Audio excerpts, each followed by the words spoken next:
SEO Masterclass, how to qualify your website traffic.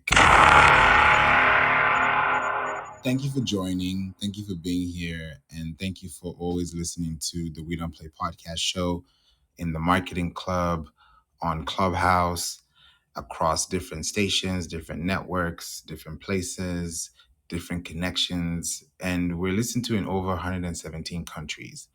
I don't usually say that a lot, so I think it would be good to say this on a Saturday because this is a surprise episode. Because I don't think you always see me here on a Saturday, but I figured why not come here for an hour and share some powerful knowledge with you that you can actually apply to your business so that when you start creating content that will qualify your audience, then you start to see a lot of connections because now you start to see what's making sense. You know, what are people searching for? How do you qualify the traffic? Because it's like, yeah, we can qualify it by sending them quotes or sending them surveys. That's perfect. In fact, I have a story about that. That story is a beautiful story. I got an email from a great company and they literally sent me an email this afternoon. I was like, wait a minute. I didn't ask for this. This was so random. But I said, you know what? Let's do it because I love connections and I think it's because of LinkedIn. That's my guess. So maybe when I'm able to get on the call with the person, I'll get to find out if, you know, it was LinkedIn or Google or somewhere, referral. I don't know. But this is something that I think would be great to see. And they're talking about, you know, qualifying audiences. And I said, you know what? Let me come here and talk about it. And this is what we can definitely do and build as a community that can actually help us, you know, long term, long wise, you know. So it's like the longevity of you becoming someone that can actually connect, you know, on a consistent basis is really a great thing. And I think the one thing that I've come to see when it comes to qualifying your website traffic, I know sometimes it's like, okay, what does that even mean? How do you qualify something that you're not even used to? You know, like, is there some type of qualification metric? Is there a way you can actually find out how to connect the dots? Are there ways that you can build? Is your business in a position of authority where you can actually show up for your community and actually give people some things that they can actually learn? Because there's a lot of noise going on, right? But also that noise, you know, can either be good for you or it could be just passive for you, right? Passive in the sense that you don't even acquire information, download, connect. There's no form of action that is taken. So it's just like vanity metrics, if I can put it that way, if you don't use that, you know, to the full capacity. So this is going to be something, and welcome, Kainat. Thank you for being here. You know, there's so much that we have to look at as a business, as a community, as a people when we start thinking about qualifying our website traffic. Because what really makes you want to qualify your traffic? You know, I know sometimes when you hear topics, you're like, okay, what is the actual point of the discussion? I'll say right now so we can actually talk about it. The point of you creating an active qualification round for your website traffic to get to a point where it's actually connecting to the service of the business you provide is when you create content that is automatically indexed on search engines that have context that relates to products and services you provide. Simple. But how do you qualify that? You have to qualify that by thinking about titles, descriptions, images, videos, audio. There's so many factors that you have to consider, you have to look at. You have to build your way through analytics. You have to ask yourself, okay, this is what we are planning to do for businesses. How to qualify your website traffic is something that you have to think about, right? Because if you want to qualify your website traffic, then that traffic has to be qualified by questions, right? You know, when they say, hey, do you want this job? Okay, if you want this job, then these are the requirements. This is what you need to do. You know, you actually get to the groundwork, right? And that actually gives you those, you know, responses, because those responses now tell you, okay, these are the things that you're looking at, because you're trying to understand, okay, what is the main goal here, and what are people actually trying to achieve here? You know what I mean? Like, what is the goal? Because when you think about a goal, you think about the the mindset of the person that you're trying to qualify. Like, are they ready for your product? Are they even aware of your product? Those are questions that you have to think about. You have to, you know, ask yourself, are these questions that people can relate to? You know, can people see these questions, analyze these questions, and also give you, you know, multiple feedback loops to let you know, okay, yeah, this is actually what we want. You know, this is the type of, you know, workshops that you want, or this is the type of products that you want, or this is the type of services that you want. Because sometimes we wonder, what do our products do for people? How do we show up with products we provide when we don't even understand what they're asking for? Because when they're asking for something, they're asking for something specific. The specificity of your website traffic is proportionally aligned to the number of pages that your website has, which have been successfully discovered and indexed through search engines for massive responsive feedback, right? And this is something that you want to see, right? You want to look at it from like the long term, right? What is the actual long term of this connection? Like, what is the thing that is really going to make a difference here, right? And how do you qualify that when the difference is where you have to be the person that actually has to connect the dots, right? You have to be the one to figure out, where are we going with this information? How are we actually getting to this formula? You know, what is the solution? And that solution is also qualified in a matter of seconds when you start to see the connections that you're building, you know, that could help you, you know, grow long term, right? And when you're able to discuss this for an hour and you're talking about this information, it's also very important to look at, what are the metrics that you're also using to also justify the quality of the traffic, right? And you have to think about, you know, what that means for your business. Like, what is the main goal, right? What is the main goal? What is the factor that you have to really think about this? Like, what is the main goal?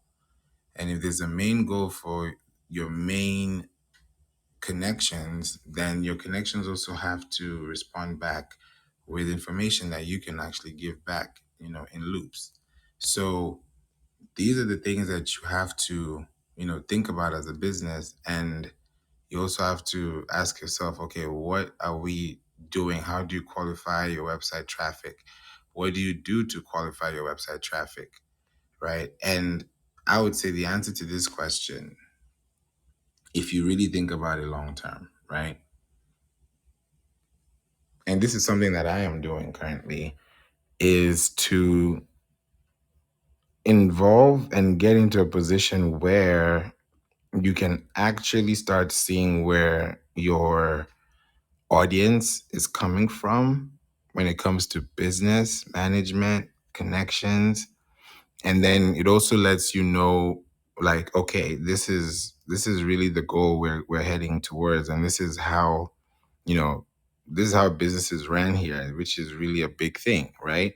Now, when you're able to understand that, okay, these are the things that we have to look out for, these are the places that we have to connect with, and then we're running commercials, we're running content pieces, and people are able to actually see us in those zones, then it's a great way for you to also let people know about your business. So you're getting qualifications off the rip, right? Because now you're actually connecting with people who have those connections, those buildings, those things that are actually giving you that peace of mind, right? Because it's also blended, right? So when you start thinking about the long-term effect, how people start connecting with you, where do you start getting your connections from?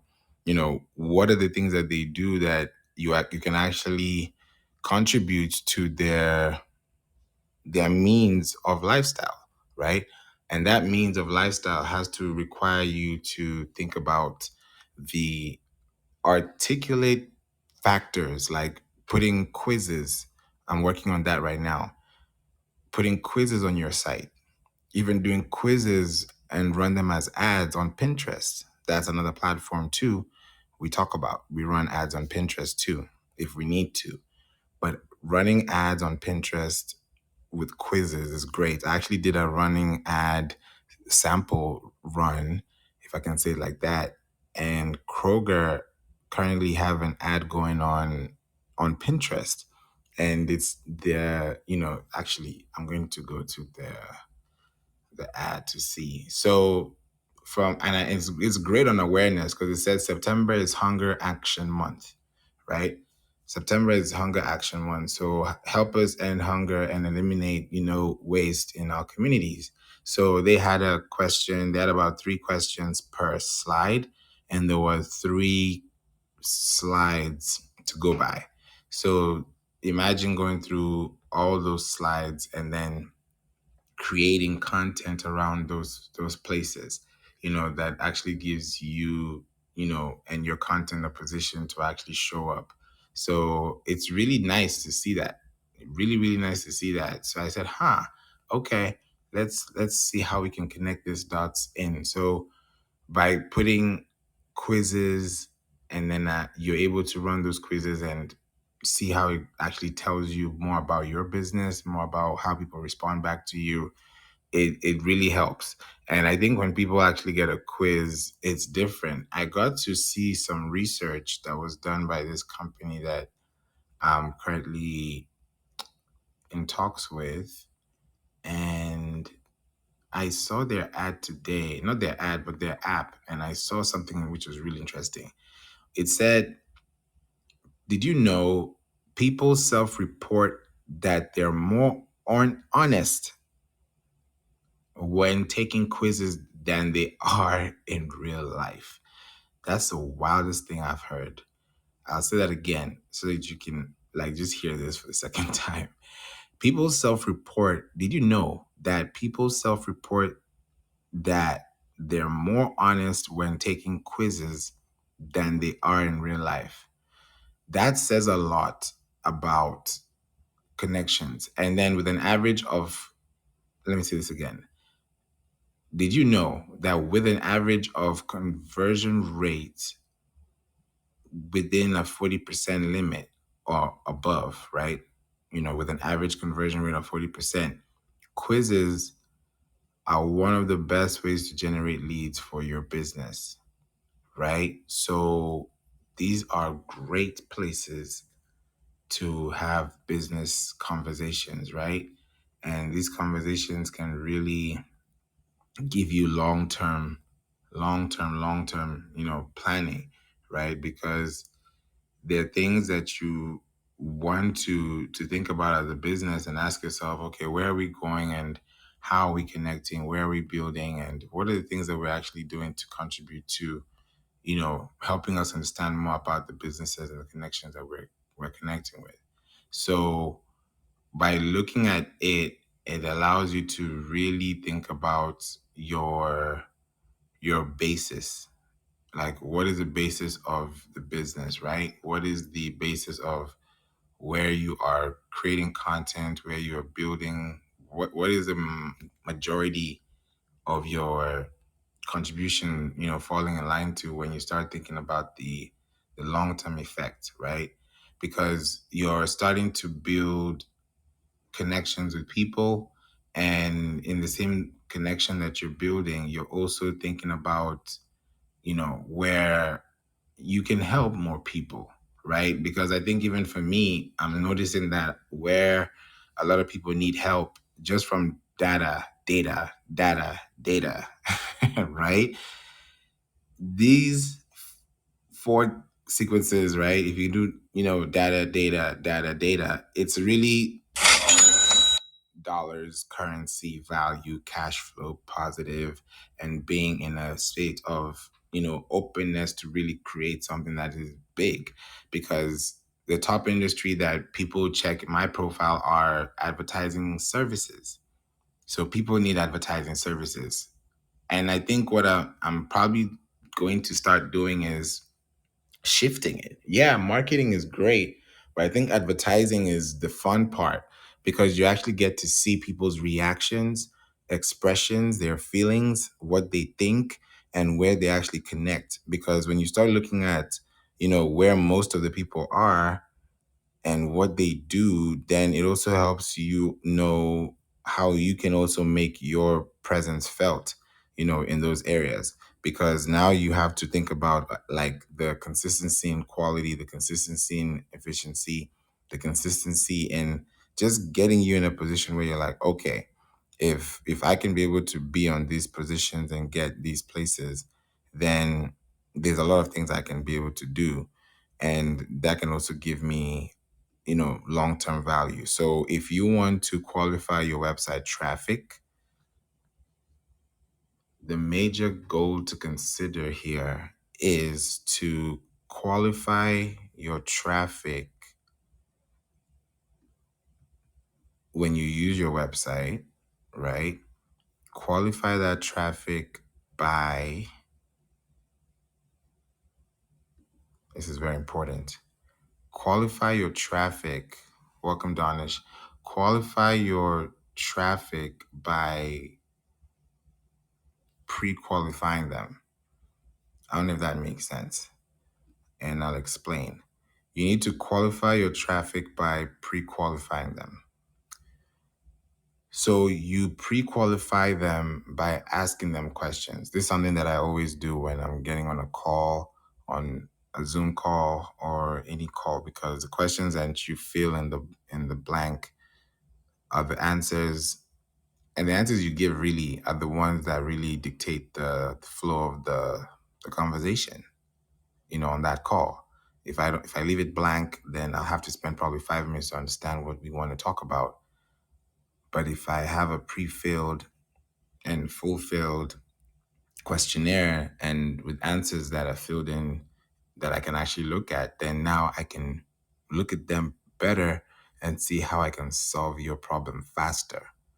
So instead of spending those 5 minutes on the call talking about the problem, we're using those 5 minutes to actually dictate, diagnose, and know the root cause of the problem, so that when we use the next 10 minutes of the call, that 10 minutes is spent correctly and we can actually discuss next steps. And then if you need to spend more time, we can discuss through email. So there is a way that you can do that, productively. So this is something that I would definitely say you can try and, check out for yourself and see if you can do that. And that's going to give you so much longevity over time. So I wanted to bring this to your attention so that you can see where you can actually grow your own, your own business. You can grow your own connections. You can actually see the things that will give you that, long-term effect or long-term, you know, response. Because the long-term response that you're getting is something that is big time, right? Because you want to really show that, hey, I can actually connect with you here. We can actually do these things here. And that actually contributes to your business. How do you use this to help other businesses see yours? So these are some things that you'd have to, think about as a business. And if you really ask yourself, where am I spending the most time connecting with the most people? It's on platforms like this that give you the most return, because you're able to really, love, enjoy, and see the benefit of you creating something that someone can actually learn from. And if they learn from something like that, then that's an opportunity for you to actually even show up even more for them. So this is something that I believe, if we look at long term, right, then the goal would be to give you information that you can actually enjoy, but at the same time, as you're enjoying that information, as you're learning from that information, the people you're learning from too are also, gaining results. They're actually getting results, and those results are going to give you long-term success. When you think about the responsibility, the time, just the whole thing, that's going to help you, make that decision forward. That's something that I think would be definitely a great measure for you to look at. So this is where it's at, y'all. You have to look at it from the long-term perspective, see how those things can also help your business grow by using more specifically, more detail, you know, like questionnaires that will allow you to also pre-qualify. And then also, one thing I will say too, before we wrap this up, is that when you, especially if you have a podcast, if you put your name on your podcast, this is something that I actually found out, and I'm gonna try this and put this on LinkedIn, so it would be so good to show you. When you put in your name on listen notes, let me know. And if you try it, this is something that you should try it out. And you can let me know if you want to. Put your full name on listen notes and hit enter. And then tell me how many episodes you have. And then also what is at the top of the list. And then also look at the timestamp of the podcast that was chosen. Because, and then in the filter section, it's filtered by relevance. Now, when you see that relevance, for me, mine is email marketing masterclass September goals with Favour Obasi-ike, right? And that was 2 weeks ago. The other one is digital billboard advertising for SEO marketing research with Favour Obasi-ike. That's an hour, 10 minutes, 45 seconds. That was 2 weeks ago. And then last week, SEO marketing strategies for small and big businesses, right? That's another one. Then branding versus marketing versus advertising versus sales, how digital billboard advertising and zip code marketing works. And then it keeps going. So when I'm looking at these results, I'm like, okay, even there's another one that says SEO Masterclass, how to convert your keywords into money. That's a big one, right? And then I see the PGA one, which is also a huge one, Podcast Growth Academy, monetize your podcast with these 3 steps. Now, that was 4 months ago. So I'm seeing results from 2 weeks ago, a month ago, a day ago, a week ago, and then I'm seeing 4 months ago. That one for 4 months ago was an hour, 2 minutes. So when I'm now looking at this results page, and there are 298 results. So I'm sure after this episode and another one, it's probably going to be 300 results. out of 400 and probably 15 episodes that we've released, and then there's still 150 that are still yet to be released. So I'm just like, wow, this is a lot. So I'm so grateful that you can really dive in to these topics and learn a lot. So, right now, listeners, we're at top 3%. Listen notes score is 35, and it was last updated yesterday, September 20th, 2024. So that's a good thing to measure, because a year from now, God willing, that number is not going to be the same. It's probably going to be in the high 30s or early 40s. And then that top 3% could end up being a top 2.5, 1%. It could go higher than that, only God knows. But I'm here it's not even about the numbers. It's about the consistency, the impact, the people. So you're listening, and I really appreciate you for that. And another thing I noticed too is that the emoji also took precedence too, because I did email marketing masterclass September goals with Favour Obasi-ike, and I've also done SEO marketing and also SEO masterclass. But it looks like the email masterclass and the email marketing has been more so of a big need recently, right? That's a big thing. So that also says a lot, about the longevity and where we're going and how we're building and all these great stuff. So it's like, oh my goodness, this is deep. So I think if we really think about the long term effect of where we're growing and how we're going, then we can use social media and content to really get us to the point where we can see what's working and continue what's working. Because what I'm going to be doing now is, right after this room closes, I will be, of course, you're going to get to listen to this. So I'm happy that you're listening to this end part.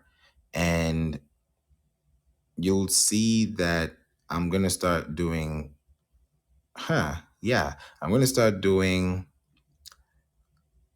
newsletters on LinkedIn, which I've been doing, but I think this time around it's going to be, very important to look at in a way that it actually gives you, something that you can actually look at. Hey, Jason, welcome to the room. So, there has to be a way that you have to think about the long term planning and everything. So you have to really think about those things. So yeah,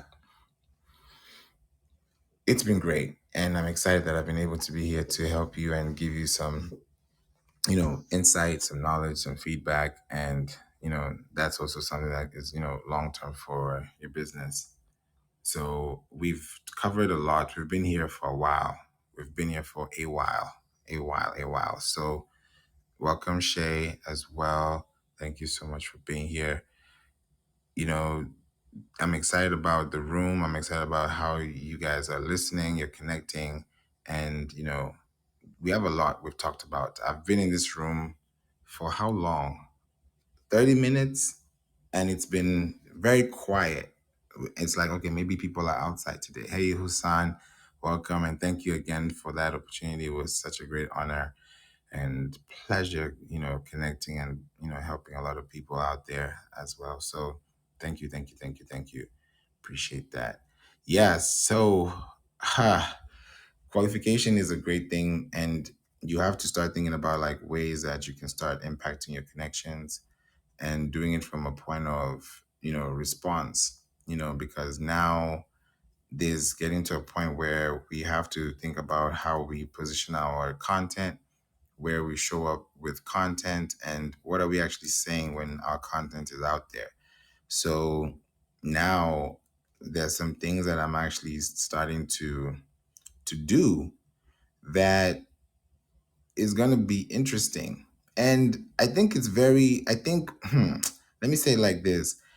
What I've realized is that if you are consistent in delivery, like if I just keep delivering a product to you consistently, and the consistent product that you're receiving has value, and this value is proportionally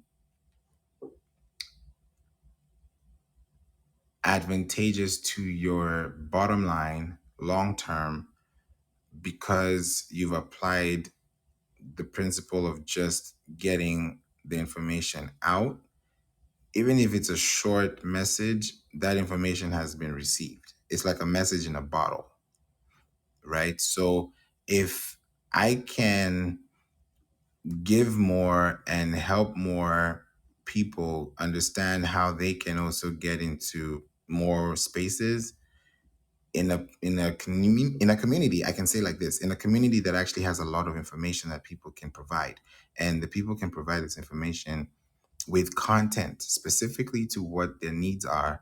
And if you can segment it in a way that feels like, oh, this person actually cared about my eyes, then it goes a long way. And what do I mean by that? Like having a divider, having quote cards, having using the bold italics, using underline. These are things that we all know. Like we use them every day. Microsoft Word, Excel, we use, bold, italics, underline, we highlight, we do all these things, right? These are the same things that we're going to be doing when we have the people we're trying to find, when traffic and website and engagement is involved. Because when people are connecting, you're building connections to actually create results, right? And these results that you're actually giving people are actually turning and helping them.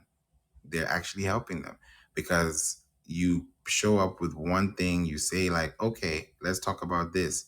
Then this topic is something that someone listens to. They actually enjoy the show, and it's like, oh, this is actually nice. And then before you know it, there's a whole thing going on where you can actually build connections, tell more people about the episode, tell them about the article, about the email, about what you're building. Because even if I make an announcement one time, that one time I made that one announcement is not enough to let everybody that needs to know about the problem or the solution to the problem find out within that one sentence at that one time.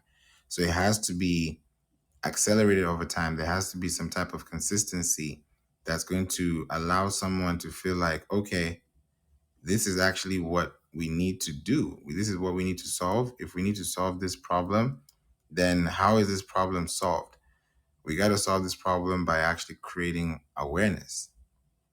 That's the first thing, right? So being aware and bringing that awareness to the community is a great way of allowing someone to feel like they actually got to learn something new about something they never knew about, which is actually important to them. And if someone can actually take that information to apply it into their business, into their livelihood, into their, in their next, you know, mode of action, then just think about the value you've given them to save them time, because the time that they're spending, right, to look for that information on YouTube, on Amazon, on Etsy, on Walmart, on even driving there, is going to take a while. But imagine just giving them something they can actually take, tell them, hey, this is what's going on, this is what's happening, here are the resources. If you want to connect, here you go. And then it's so tiny, but the effect is so loud. Because if I give you a 30-minute episode like this one, which is it's a little bit over that, but we're not going to get to the hour, because I want you to get your Saturday back. I want you to have this in-depth information. When you give content in chunks, like when you give a baby food, right? A baby is going to receive that food. If you're going to feed that baby Cerelac, right? Or feed that baby milk, or feed that baby something that is going to be nutritious to them, even if it's a fruit, you're going to cut that fruit into tiny little pieces, right? So that it doesn't choke the baby, right? So you make sure that it's digestible, it's chewable, right? It's small. So think of that same concept, because I love to make things very clear. I think SEO is very exciting because I like to paint pictures that allow you to understand the value of what you're doing when you pay for things that you actually own, right? When you welcome Sack, when you look at that picture that I just gave you and you translate that into a LinkedIn post, a LinkedIn comment, a LinkedIn, thank you, a LinkedIn newsletter, a LinkedIn, repost to a group, put a hashtag, right? Those impressions matter. Those Google impressions matter because when someone types your name on Google, right, and your LinkedIn shows up on Google, that also tells the person that's finding your name on the Google platform or on the search engines, because it's not just Google, it would tell them where, one, you hang out the most. And if you have a business and you have a company profile and that profile is also on LinkedIn and someone can see it on Google, that also shows the activity. It's hard to get followers on, welcome Daichi. It's hard to get followers on a company profile page. That is, I think, the most, it's hard to get followers, period, on LinkedIn or even like connections. Talk less of a company profile. Like, why am I following your company? Why? Like, that is demanding. Dr. Keisha, I just wanted to say thank you. And I was looking at what you were doing earlier this week and I was just like, oh my goodness, you guys are amazing. Whatever you guys are doing, it's amazing and I'm loving and I'm loving and I'm loving it. So I saw it. I saw it. I was like, what? Yeah, big things, big things. I love it. I love it. Thank you so much. And I just hope and pray that everything that you guys are doing, it's going to, come into fruition and great things are coming. It's a good time for a lot of people. And the podcast. Yes, we have to definitely talk about that. So yeah, thank you so much. I just wanted to give you your flowers. I got to meet Dr. Keisha as well in person, so it's real now. It's real. So this is so cool. When you give people like little chunks, little nuggets, little things that they can apply, then those applications start to grow. Like think about an application software, right?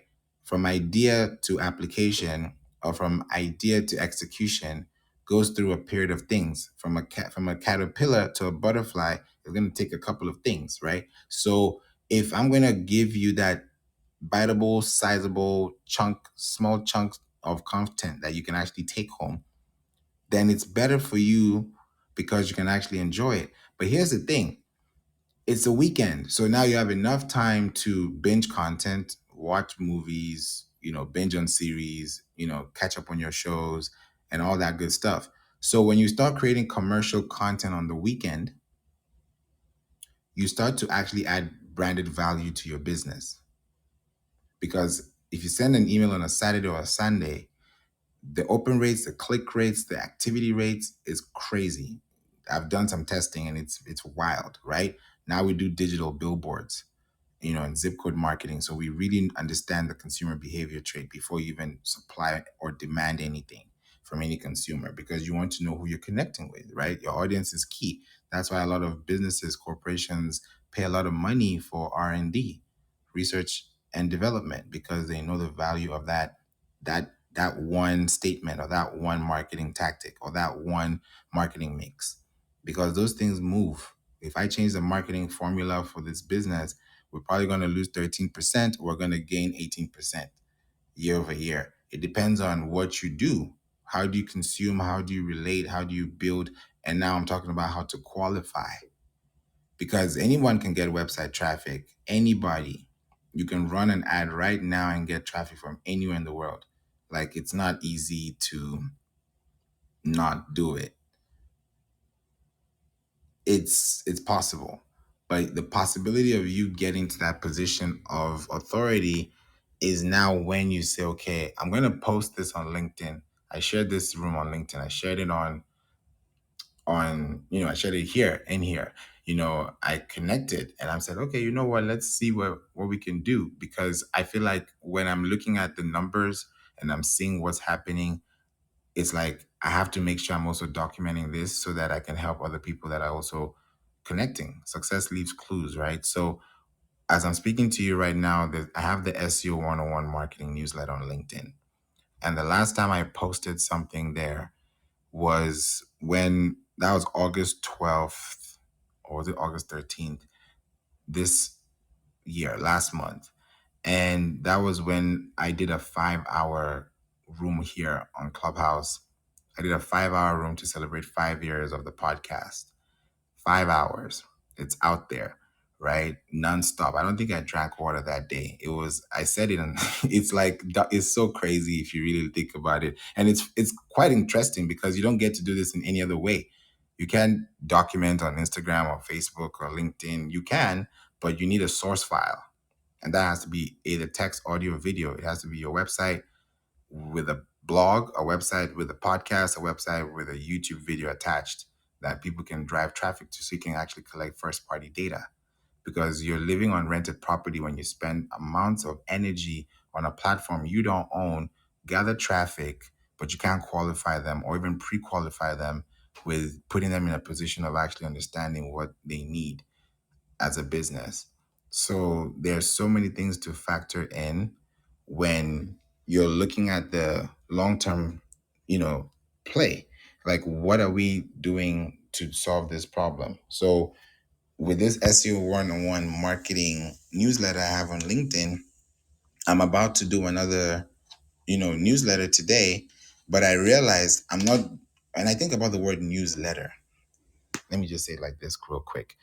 The word newsletter, like when you think about a newsletter, it's, like if let's go to the basics, because sometimes I love going to the basics because sometimes we like to complicate things when they're so simple, and it should be so simple to understand when we think about how we connect, right? So a newsletter, according to the Oxford language, a newsletter is a noun, and it's a bulletin issued periodically to the members of a society, business, or organization. So if I use that example, right, and I'm like, okay, all right, I get the formula. That makes sense. How do I apply that? How do I apply that? I'm going to take, it said periodically and it said a bulletin. Those are and actually three keywords, four, actually. Let me say five. There are five keywords in this definition: bulletin, issue, periodically, members, and society. I'll say it again: bulletin, issue, periodically, members, society. If you don't have a society, that bulletin is not going to fly. If you put a message in a bottle, that message will not be read because there's no recipient. When you send an email, you put a recipient in the email address box, right? If you're copying, even if it's a blank copy, CC or BCC, whatever it is, you will see a recipient to fill in. You can send an email to yourself, right? But when you send an email, 9 times out of 10, you're sending it to someone, right? So it's a society that you're connecting with from on that bulletin. What is the bulletin saying? What is it reading? What is this? What is the fine print? What is the value? So it's a bulletin. And then when we go to the definition of a bulletin, right? Because I'm going somewhere with this, especially for SEO. I'm actually heading somewhere with this.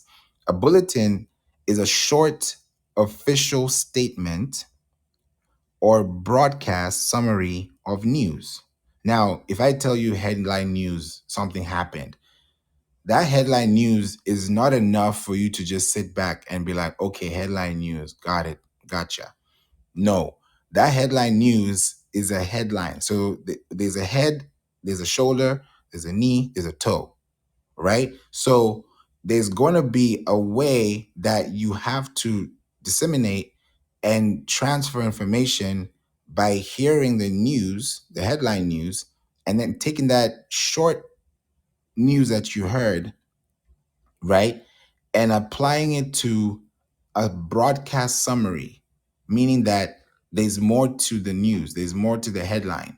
If I click on a link on Google, I want to learn how to tie a tie or how to bake a cake. I'll see the title that makes the most sense.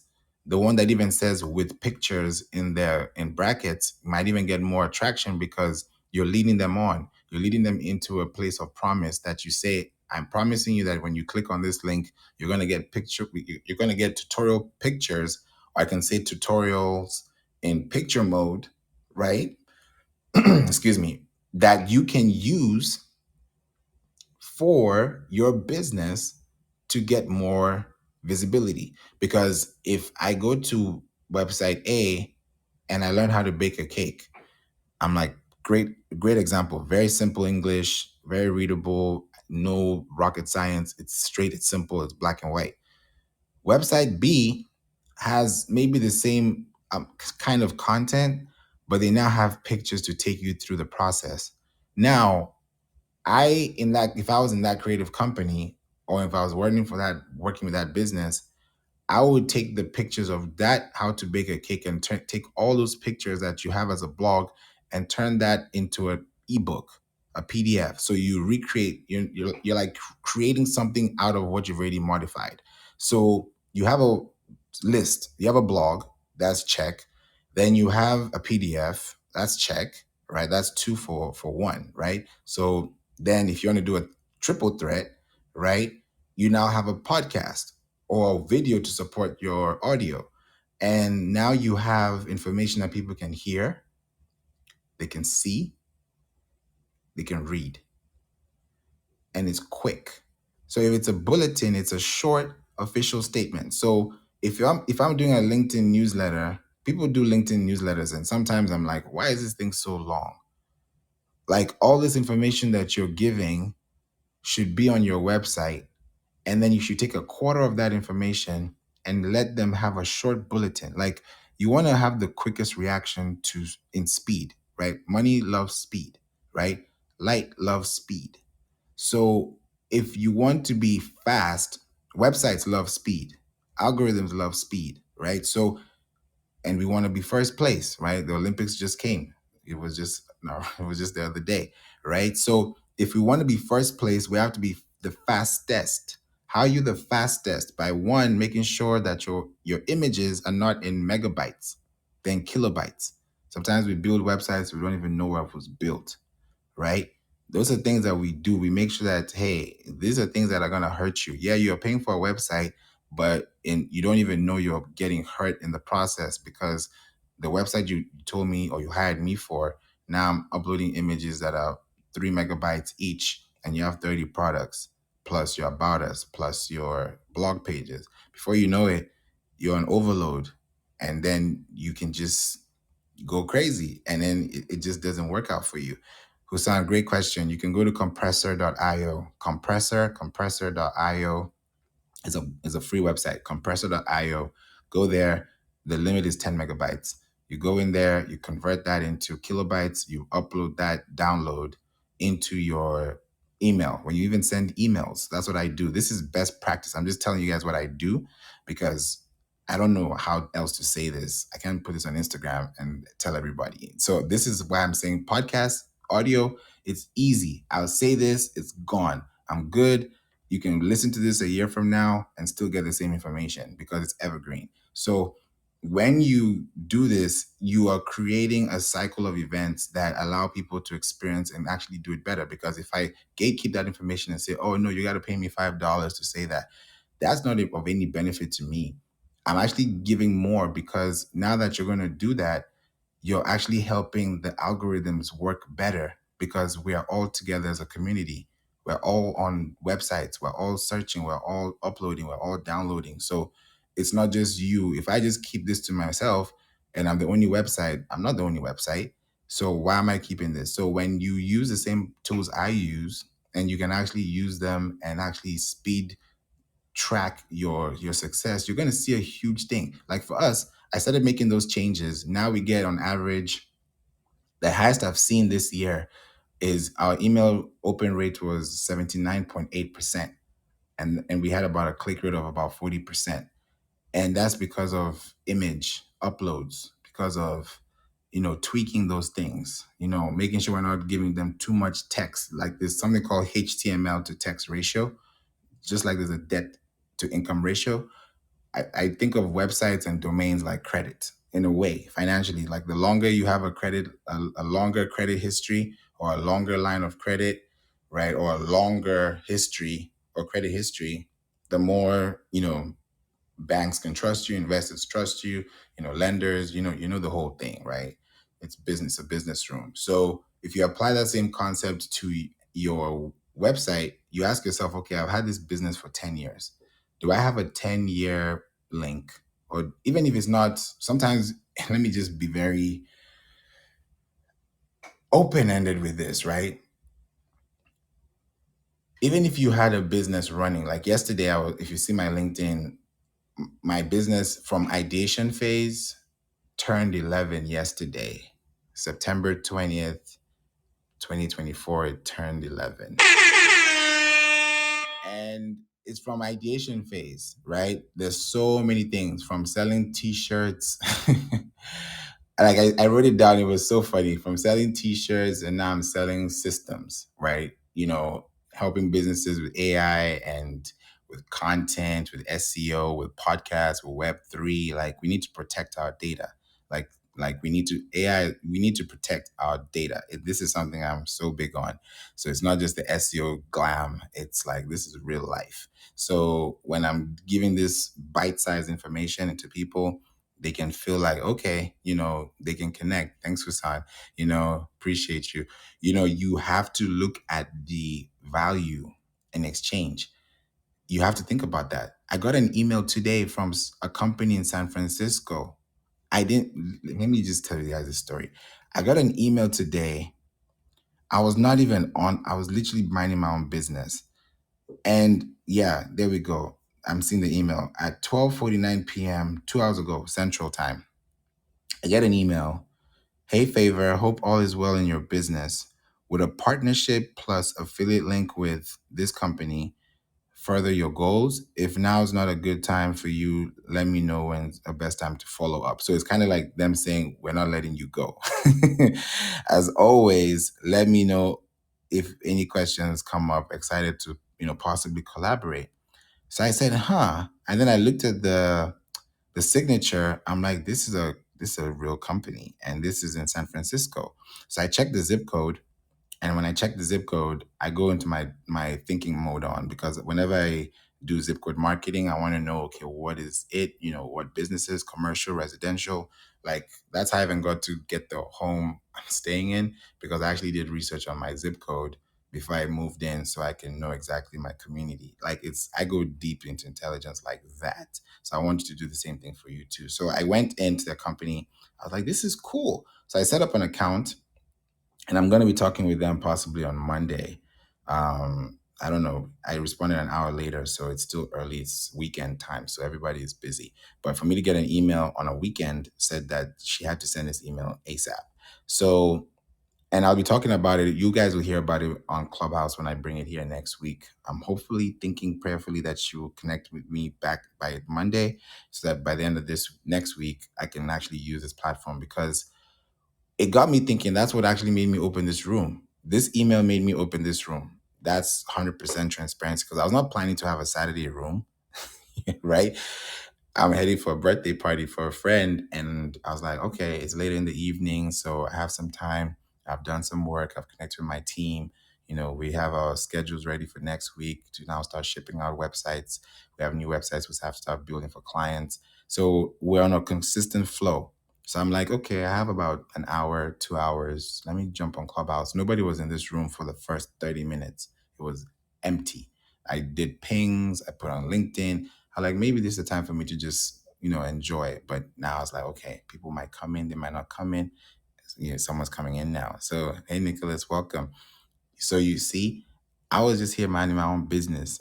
And I said, I'm going to talk about this, because I'm like, wait, if I'm going to document and tell, and this is the beautiful thing about the company, is that if anyone wants to like really understand what we do, it's right there in the blueprint. Like if you listen to our podcast episodes, if you listen to our rooms, if you listen to content, and you really want to know what we do, if you really like want to really check it, these episodes will just tell you exactly what we do and how we handle business. Because in between conversations, you hear client stories, you hear client wins, you hear client horror stories. Like I bring them in between because I don't want the focus to just be on what are we doing or how do we run business. It's how do you get impacted by what you hear so you can actively respond to what you're thinking about your business and then try to do it differently. So that when you look at how others are doing it, you might be doing it the wrong way, or you could actually do it in another way. So for me, I'm shifting. What is that shift? If you click on my website, playinc.online, or if you just go to Google and type in work and play entertainment, you will see that when you click on the website, it gives you a pop-up, right? That pop-up has a GIF that says welcome. It's not a static post. So I'm already giving you an experience of animated motion graphics, like this is what we do. If I just said welcome with a placard, like, hey, welcome, hey, you're welcome, like it will feel like, okay, welcome, thank you. Like is very weird. But if you're welcome for the first time to a place you've been for the first time and you feel welcome, that word welcome, you have to feel welcome. Someone can say you're welcome, but they don't mean it. So that welcome, it's a wellness root. The root is well, right? So, and it's a deep word. Like if you're going down a well, you have to think about how far down that well can you dig out wellness. Like I go deep a little bit. I think it's because I'm a musician. I write music, so my words match into songwriting, into concepts, so you can really kind of paint a picture and see. So I'm shifting my mindset to change that because on my website, it's a welcome banner, right? You pop up, you see that you want SEO services, you want marketing tips, you want marketing courses, like what do you need? And then you end up we get emails. Those emails you allow you to connect, like we get feedback. So it's very active, responsive feedback. So I'm like, okay, all right. Well, how do we change this? How do we break the ice? Welcome, Brian. How do we make some changes? Welcome, Kojo. These things that we can do, right? And Kadesh too. You have to think about how you can switch it. So for me, in these last 3 months, right? My goal is to switch it from just having opt-ins to quizzes because I've realized if you think about it, if you really think about it, if you want to learn about the 5 love languages, yes, Husan. If you want to learn about what is those, that's the personality traits, the INFJs, the ENFJs. I've done those things before. If you want to test, compatibility, whatever, those quizzes, like let's say you want to test check your BMI, for example, and you now put in your weight, you put your height. It's a quiz, right? Even I was giving an example earlier in the room when it was quiet, and I'll say it again because some people are here now. So if you hear it twice, then I'm glad you're hearing it twice. So I'm hoping it's making sense now when I bring this example for the second time. I was on Pinterest because we also do Pinterest ads, right? Right now, Apple is going crazy on Pinterest with the iPhone 16 as an ad. It's in your face. And the good thing, I already knew it because Apple does it every year. I already know in September, Apple's budget, there's a percentage of that budget that goes to Pinterest ads because Pinterest is a place for shopping. It's a place for planning, right? People just think it's just a platform. It's actually a place for planning. So I was on there, I saw the Apple ad, and I was like, okay, let me keep scrolling down. I saw a Kroger ad.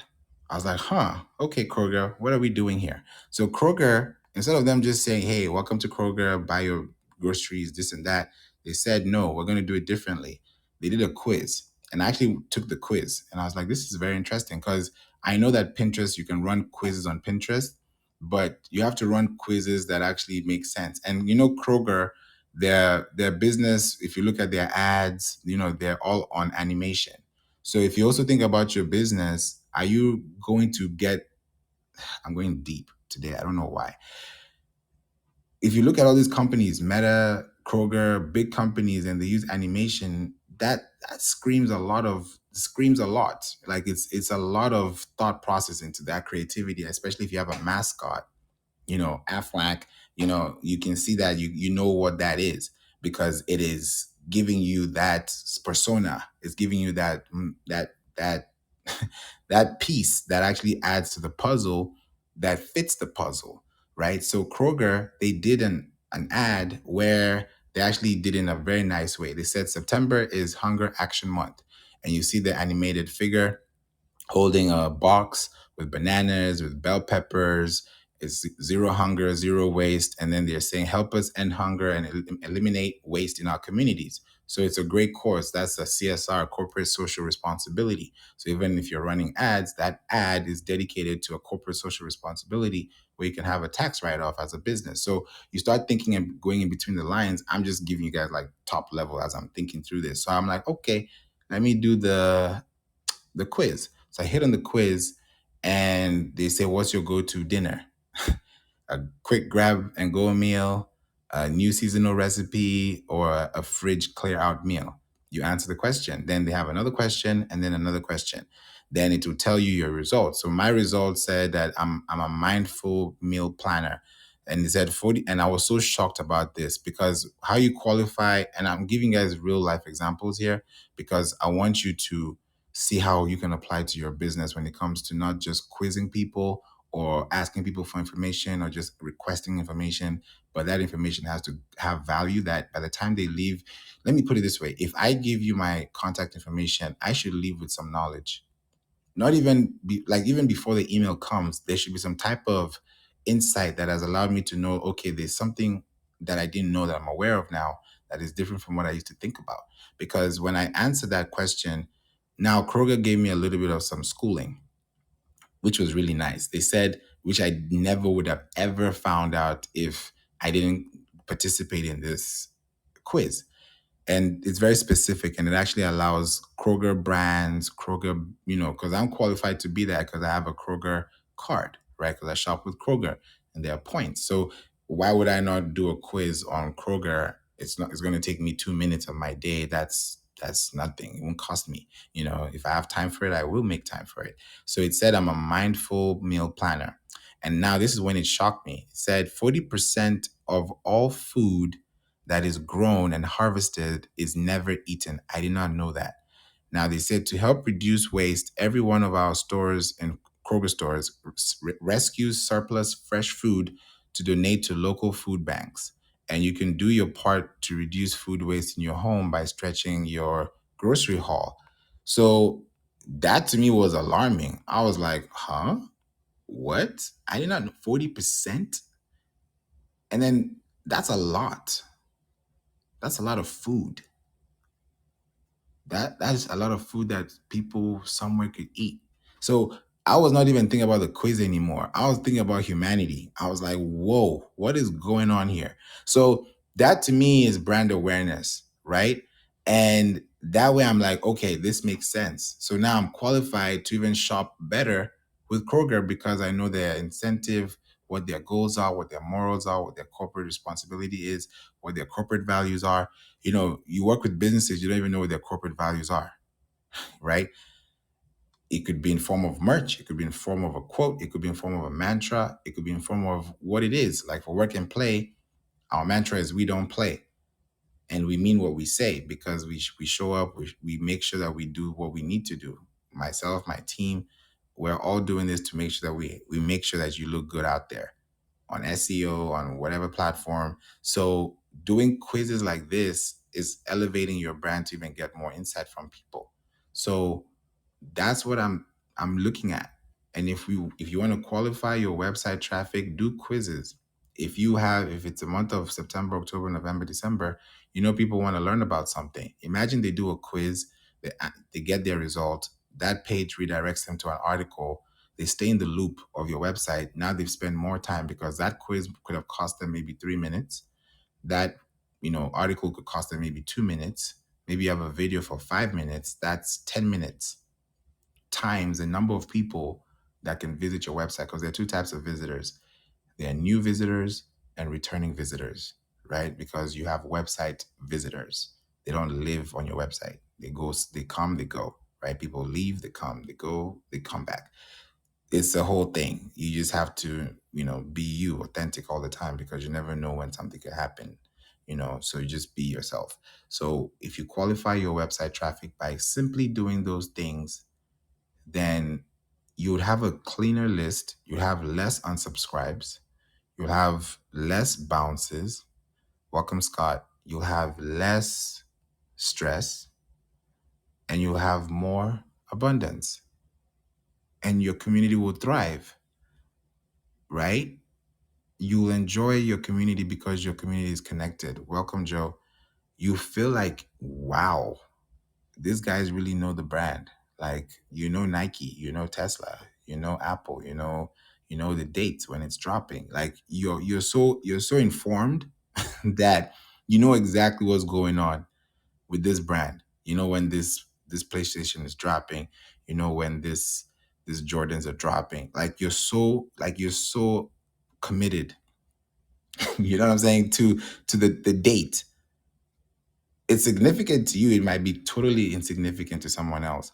But because a brand is a significant factor in your life, you pay attention to the detail. So if you want to pre-qualify or qualify or create that eligibility requirement for people to learn more about you, then it helps. I'm doing that right now as I'm speaking to you. This link above will take you to the workshop link where I'm actually planning to have workshops a lot in the last quarter. So I've been thinking about this for a long time. I did a test in July and it worked. And I was like, you guys really want workshops? Because somebody on Clubhouse literally challenged me and he was like, Favor, you should do workshops. I was like, I stopped doing them because I was like, I mean, people are going to take this information and I keep giving, giving, giving. I'm like, these guys are not even like doing anything with this information. So it's stressful. So I stopped because I used to be on Clubhouse. This is 2020, 2021. I'll be on Clubhouse. I'll be on Facebook. I'll be on LinkedIn Live, not even LinkedIn Audio, LinkedIn Live. That was back then. So I'm like, nah, I'm not doing that anymore. So I had to shift my focus again. But now I was like, if I'm going to do a workshop, it's going to be a paid workshop. And people in the chat were like, yeah, we'll pay. I'm like, okay, all right, let's do it. So I now created a workshop. And the first workshop I did, I've been doing these workshops and webinars, but the way I'm doing it now is so customized that it's actually enjoyable because I actually hear people that have never met each other come in a room and they can open their mic like we can do on Clubhouse and actually talk to each other. And I might just sit back, listen to people communicating for the next 10 minutes because I actually want to hear the problems they have. Because we're not here, we're here to work. It's a workshop. It's not a lazy shop. It's not a Slack shop. Like we're here to make sure that we can leave this workshop feeling better than when we came in. So when we create those things, it actually creates more attention and then it builds more awareness. So that qualification is big. Use that to qualify your traffic, get more people in, connect with more people, qualify them, give them a quiz. I would say between 3 to 5 questions. You don't want to when it starts hitting 6, 7, 8, that the drop off is high. So you also want to have a very low drop off. So have 3 to 5 concise questions that can actually keep them going. Test yourself. Literally, do your own quiz. See how much time, put a stopwatch, put a timer. How much time did you spend answering those 5 questions? If it was 20 seconds, 30 seconds, you know the average because you have to think about thinking time and action time. Those are two different things you have to think about. When you're writing a paper, you're thinking before you write on the paper, right? So it's these simple things that we've been doing for so long that it's not even news to you. Is these things. It's just the way it's delivered is probably in a different way. So if you decide to qualify your audience and let people know what it is, then it helps them better. With this workshop, I have options. There are 6 of them. I think there are about 6 of them. If you click the link above, and when you click this workshop link, you can choose which workshops you're interested in. And just by the small amount that I've been able to see, a sample file, which is so good, I've gotten to notice that more people want SEO workshops and email marketing workshops. Those are 2 big workshops that they want. There's AI, there's advertising, there's Pinterest, there's there are good stuff there, right? There's podcasts. But the top 2 I'm seeing are SEO and email marketing, which tells me people that want to prioritize their time and they want to save money. That's all it's telling me. Because if you do SEO correctly and I give you a workshop and you're able to apply this, connect this do this, do this, do this, and just watch it fly, it's better. Think about your car. You have to service your car at least once every other time, right? You're not just going to drive your car for 5 years without, going to get an oil change. So you have to think about your website, like traffic. Like if you're driving traffic, welcome, Julie. If you're driving traffic or you're building traffic or you're connecting traffic, it's best for you to have traffic at the best time. Like right now, if I'm looking at a digital billboard ad, I'm looking at the live traffic of the day to see, and I'm going to be doing advertising, workshops, so you can see that as well. You can see the live traffic by 4 p.m. At this time on this street, there's traffic. It gives me a live report. So I know, okay, if there's a red line here and this red line is long and this red line is they're going to spend 15 minutes in this traffic, then if my ad is running for 8 seconds per slide within a 15-minute cycle, and let's say there are 3 or 4 other advertisers, and I keep looking up every time within those 15 minutes and I see that every day on my way home, on my way somewhere, going through that highway or going specifically to that place, or even at the airports, right? Welcome to, this city, and your face is there, your picture is there. You people can actually connect with you. There's a code they can scan because it's in reach. There are ways you can actually do it. And then you calculate and ask yourself, okay, which one brought the most attention, and how you can actually attribute your ads, especially with billboards, because it can be complicated, right? You don't know what you're spending on, you don't know where the traffic is going to. That's why you create a pipeline. So within that pipeline, you know that, okay, if I'm going to use, welcome Mika, if you are going to use this pipeline, and I know that this billboard has a QR code, I know that this QR code is going to lead them somewhere.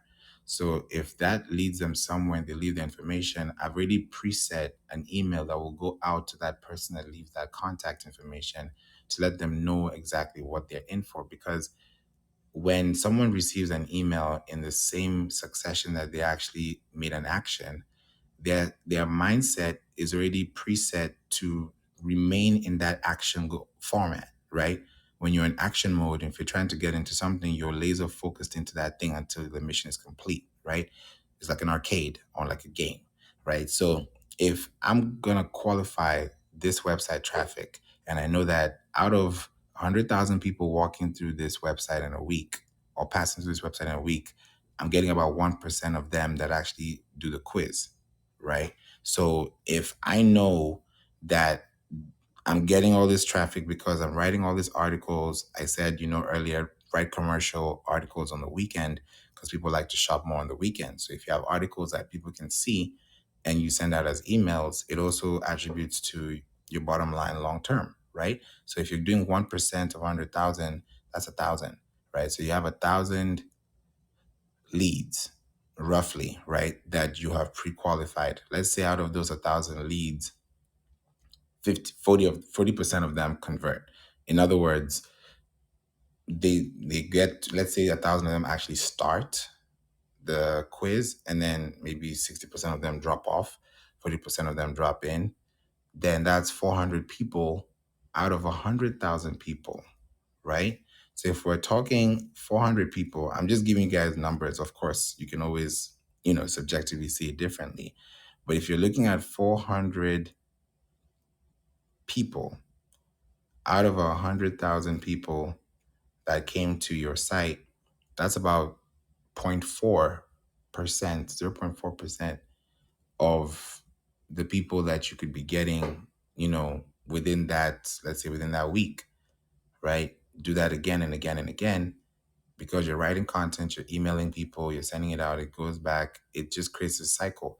When you send an email as a newsletter on LinkedIn, people get that email, but you don't have that person's actual email address. LinkedIn does, because that's first party data, proprietary information to them, right? To you, it's a shared media file, it's content, it's a newsletter, it's LinkedIn, right? To them, it's data or data. It's intel, right? So how do you leverage that intellectual ability to create the same effect for your business by actually qualifying them? So if I want to qualify my traffic, I want to qualify them by actually asking them questions. If you get on a call with me, you're going to fill in questions before you get on that call because I want to know what you need before we get there. If I don't ask you those questions, those are the questions I'll be asking you in our first 5 minutes. So I've saved us 5 minutes because I've asked you questions that you could spend 5 minutes on your own to answer. So when we get on the call, your 15 minutes are not cut short. So that qualifying is a big thing because when you get responses from people and these responses are actually feeding back into the space, then you have to think about the long-term effect, right? This weekend I'm going to be sending a quiz. I don't send quizzes a lot on email. I think I only do probably 2 quizzes a year, if probably less. I don't always quiz, but I'm going to be doing a quiz intentionally this time around because I want to know, you know, I really want to know some things, some really important things, because I'm trying to see like how are people doing business as far as, you know, traffic, qualifying. Some people have leads, they don't know what to do with their leads. So I'm creating a quiz on what is blocking you from achieving digital marketing success. Literally, I have a quiz on that. So I'm working on that. I'm going to send that today. So if you want to get that quiz too, you click the link above, because this workshop is not just going to be like, I'm just talking. Like before you get into this workshop, I already know the problem. It's like you're walking into a doctor's office knowing that the doctor's going to solve your problem because you're aware the doctor knows what you need solved, right? So a workshop, you're going in with your tools, but you also want to leave knowing that my time has been invested, my money has been invested, and my energy has been invested. So what I'm getting back in return is updated information. I'm getting better information and I'm getting clearer information. Hey Kia, welcome. That information is so clear to me that it becomes very, it changes so much, right? There's a client, what's up, Kia? Kia, Hey, hey, what's I'm going in the down? car. I know. Thanks for joining. Yes, I seen you. I was like, oh, I gotta join. I gotta go in the room. Appreciate you. Appreciate you. Awesome. So if you want to say anything, Kia, let me know. Just put in the chat or just wave at me because I know you might be driving too, and drive safe too. So, there's a client that I got to, connect with, right? And she's amazing, right? And this story, I hope it helps you understand some things because it's going to really help you understand the value of qualifying your website traffic. She's a real estate agent, right? And I did an audit. I'm giving you like a live report of what happened on the call. So also like, because sometimes I don't tell you how I conduct SEO calls or service calls. So I'll tell you about this one because it's relevant to this topic. I don't talk about all of them at all, but this one it makes sense to talk about this. So she's a real estate agent and she's trying to she sells homes. She's already doing it. She's already sold homes this year. She's already made her quota. She's doing well. Like she's good. But she feels like anytime she's talking to these people that she's closing homes with, she keeps getting asked, hey, do you have a website? Do you have can I connect with you further? I want to refer someone to you. How can I get? So it's like she gets stuck and it's like, oh, give them my number. At some point I was like, this can't keep going on because, and I told her this very first time, she even helped me get the home I have now because I even did some zip code research. And I was like, here the zip code. And she's like, here the home. So I did my own research to know exactly where to live. And everyone does research, but I did it in not just driving, but doing it from a from a marketing, advertising, you know, detailed intelligence standpoint. So I said, okay, let's look at your profile online. So we said, okay, let's search for your name. And I searched her name, and every result that came out on that Google listing was Zillow, HAR, Realtor.com, like all the big sites. And I was like, you know what's missing? Your website. Your website is missing here. So it's a missed opportunity because people are going to look for you online whenever they connect with you, but they're not seeing your website. So imagine if people are checking your website, but you're only connecting with that 3%, which is great, totally fine. But the 97% that you could be informing, like could funnel into the 3% is where the missing opportunity lies. And people don't really see that. Like when you think about an abandoned cart, for e-commerce, is like, oh yeah, these are abandoned carts. You don't really feel the burn, or you don't feel like, but when you look at the value of how much is in the abandoned cart, as opposed to how much has gone through the purchased or gone through the, you've purchased, you got your receipt, you're good. The difference is huge. So if you want to qualify your audience, you have to think about them differently. So I told her, the best thing for us to do now is, first of all, get a website, get all these links to all these other places where your name is on, and point it. And then I told her, here's one of the links that I'm seeing. She's like, oh, these guys actually have the wrong data because it says that she sold 2 homes. And she's like, no, I already did like more than that in a month. So I'm like, they're not going to update that for you because that's their website, and they have many profiles like that. So nobody is really updating anything. You set up a profile, you set it and forget it. That's really how websites operate these days. It's sad, but you have to act differently or do differently if you want to get different results. So I told her, if you want to update that information, you have to state the information and have authority within that page, right? Because that authority is going to allow you become the person that they're going to go to first when they need updated information about you. Because if they go to that realtor.com site and they see that your data is not correct, that's what they're going to go off by, and they'll believe it because it's a credible website. So why are we guessing? So it's like I just gave a point blank. This is it. And she's like, "Oh my goodness." And I was like, this is the truth, because if you have your website and someone searches your name and they can now go to all these other third-party websites from yours, then you hit first base. You got first landing because they saw you first, and they actually see your website first before they saw your Instagram or your LinkedIn or your, third party website or a blog that you got featured in. Those are all great because they all attribute to the value of your brand. But if you're not pointing it back to yourself, then you're missing out on so much that you could actually do, long term. So these are some missed opportunities. So she's thinking about it. I'm like, time is going, but everybody has their own thing. Nobody's forcing anyone to do anything. But when you know that there's an opportunity that's in front of you and you miss it, it might not come back again. And it might be a different price. It might be a different audience. It might be a different, you might have missed out on this one person that if you just had a pop up, this person could have just signed up to your email list. But because you didn't have one, they can't come back because they don't remember the experience. So it's so deep. It's so deep. And I told you earlier, this I said I it love sure that. did. Please, Kia, I I love wanted to know, I wanted to come to you, Kia. What are your that. thoughts on this, especially with like I love websites? that. I love that. Said they can't remember the I series first. I think you're a fool. You don't have that on because people naturally forget what's in their cart. I forget all the time. So that was Right. big. And then I was about to ask, when you said you're directing all of her links to what? Are you referring to a landing page? You're directing all of her links to one landing page?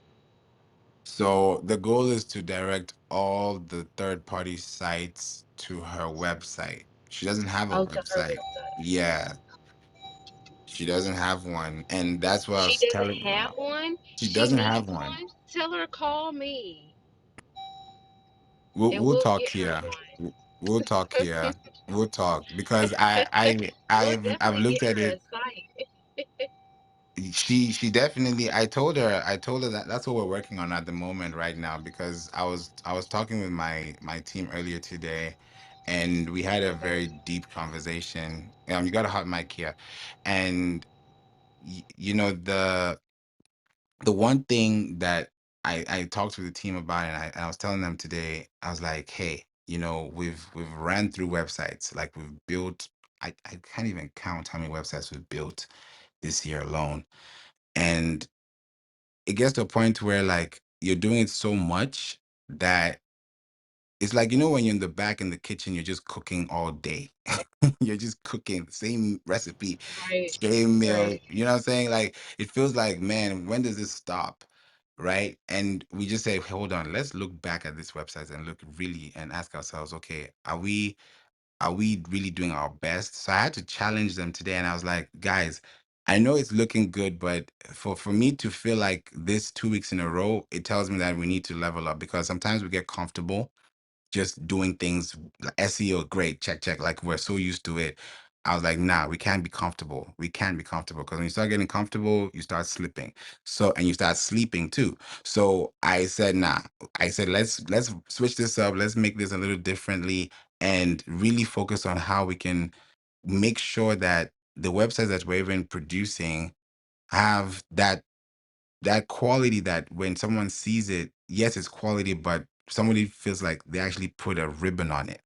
I can give it to you. It's a nice car, but if I put a ribbon on it, there's a touch, there's a feeling that you get that just makes it look like, yeah, this was actually done with love. So that's where I'm going to now. Yes, it's done well, but I think there's an act of service that when you do it so much better than you just do it ordinarily, there's something you get back that is so immense that you can't even measure with money. So that's a relationship that we're trying to build, and they got that challenge, and I was also challenging myself in the process, because I'm like, we're getting to October, we need to, like, get in gear 5, and that's why I'm really bringing up this room as well. So that's what I wanted to say. And John, welcome to the room. Thanks for being here. Happy Saturday. How are you? Happy Saturday, still in some work and multitasking. Good to be here with you all. Thank you. Thank you. Let me ask this question to you. How do you qualify your traffic? I don't. So unlike a lot of people, I don't have something to sell. Everything I have is free. So it's either they're coming to the website because they're checking out a blog article, or they're checking out a news article that I post on Newsbreaker Medium, or they are checking out a podcast episode. And from that, just the percentage is about 38% of people listen to multiple podcasts. The majority won't. But that doesn't mean that we can't turn that into a revenue stream. When I get it to about 60,000 sessions per month, then we can start generating revenue based off advertising off that. So I don't qualify my web traffic. Okay. I like that. I like that perspective. Okay. Kia, what about you? I'm so sorry. I'm driving. I wasn't paying attention. How do you qualify your audience? I'm trying to find. How do I qualify Your traffic, your audience. my audience that's coming to my clothing line website? Email marketing. Yeah, just in general, like what usually do you do that makes okay, these people actually are here for this? Right now, I'm still learning. I'm figuring that out, and that's initially why I started coming into your room. Remember, that's what I was asking you for help for. But I'm noticing that it's. I'm noticing. Are we speaking on the demographics of the people that are coming, of the traffic that's coming in? Yes.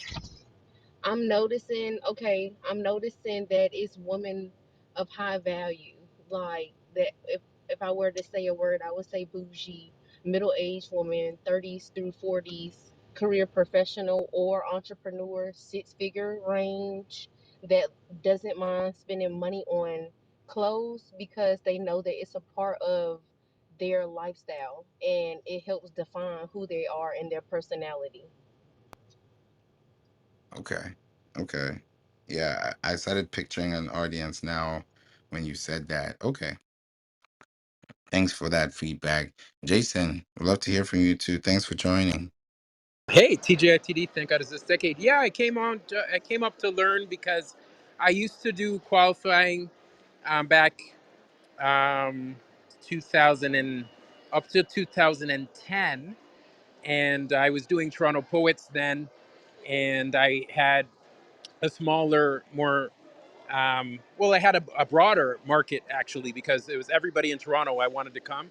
So I used to, but then in 2010, I kind of changed. I had to sell my house and pay off debts and start over. And I saw one guy, he said he read one book. He was homeless. He read one book, Think and Grow Rich, became a millionaire. I said, if he could do that, I could do better. And I started ranking everybody online, all of the books and everything. And I changed the way I think. So now I really think like a billionaire. I'm looking for a co-founder. So I don't really have to qualify. You know, I would have married her if I found her. So, but I want to learn how to do it in case I get somebody else that, you know, asks me, or maybe I find my co-founder and she needs to qualify for a different sales thing, but I don't have to qualify because I'm looking for a wife to marry. I do everything most myself, and most people they don't do all of the things themselves, but I do, so I don't need to qualify people. My name is Jason. I'm done speaking. Okay. Thank you for that share. I think everyone has like their own, you know, way of, getting into how they can qualify, who they're actually talking to.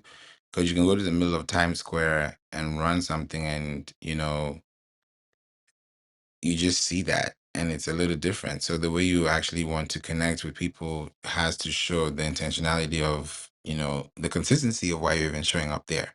So if you're qualifying them, I also think if I want to go a little deeper into this, it's not just the opt-in form. I think it's also the reformation of their mindset when you qualify them, because I'm looking at it from a two-edged sword kind of mentality. One mindset is more like, I'm going to qualify this person to know there's a problem because they're not aware. So the qualification goes into them answering questions because it's information they're answering on the spot, right? And then the other side of qualification is where they're already in, but they also need to learn a little bit more about the stories that makes a brand what it is, because that's what's going to light up the emotional factor for them to actually engage, because now the qualification has allowed them to now come back. Because when you think about website traffic, there are two types of traffic. I said it earlier, they're new visitors and they're returning visitors.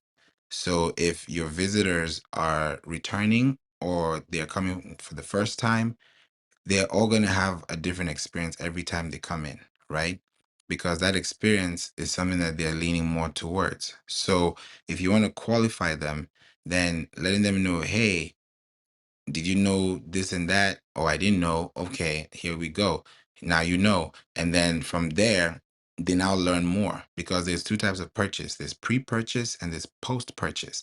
So in the pre-purchase phase, they're still thinking about whether your brand, your business is even right to begin with, or legit, or even able to, capable to actually achieve the goals and the tasks that you require, right? Then on the other side, it's more like, I don't know if this is the right way to go, because I've gone through this path before and it didn't really work out the last time. So now you're trying to figure out, how do these people connect with you faster and how do they connect with you deeper? So that deeper connection becomes a way whereby you actually show them, some more things. Case in point, I remember talking about an email marketing tip, and I mentioned it earlier, when instead of just saying, hey, first name, hey, second name, hey, first name, good morning, like it sounds very robotic. But if you say, have you had your coffee today, Kia? Have you had your coffee today, John? Have you had your coffee today, Jason? The response you get would be, I don't drink coffee, or I did, or I'll drink it later, or, I just took a little bit today. That response you get back is open ended, because you don't know what kind of answer you'll get, but you know that the answer you'll get will qualify the next question you ask.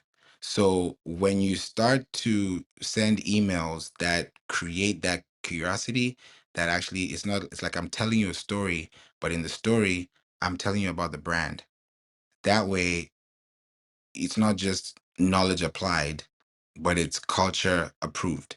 And it's also communication improved. So that way you can consistently get people into the understanding of what your business is doing because you're showing up through email, you're showing up through podcasts, you're showing up through web, you're showing up on the internet, you're showing up where people actually look for information that you provide that you can actually be a part of.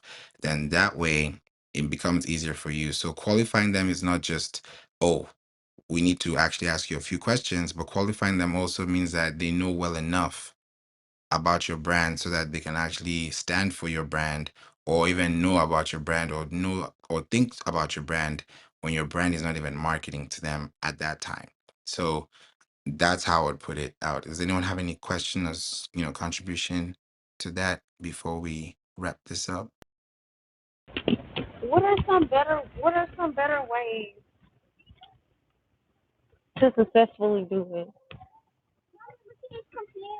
Would you say, Favor? Are you on the phone? Yeah, I just said I'm gonna call the person back. I heard the question. So you said, No. what are some successful ways Yes, to brand your business? to brand, Okay, I wanted to be sure I heard to that.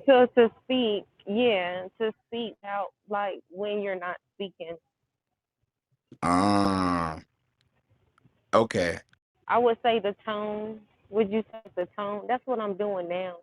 Like okay. even with content creation with the social media posts, Mm-hmm. we're finding the tone more. So like, cause like when I see a Steve Madden, I can tell it's Steve Madden without seeing Steve Madden.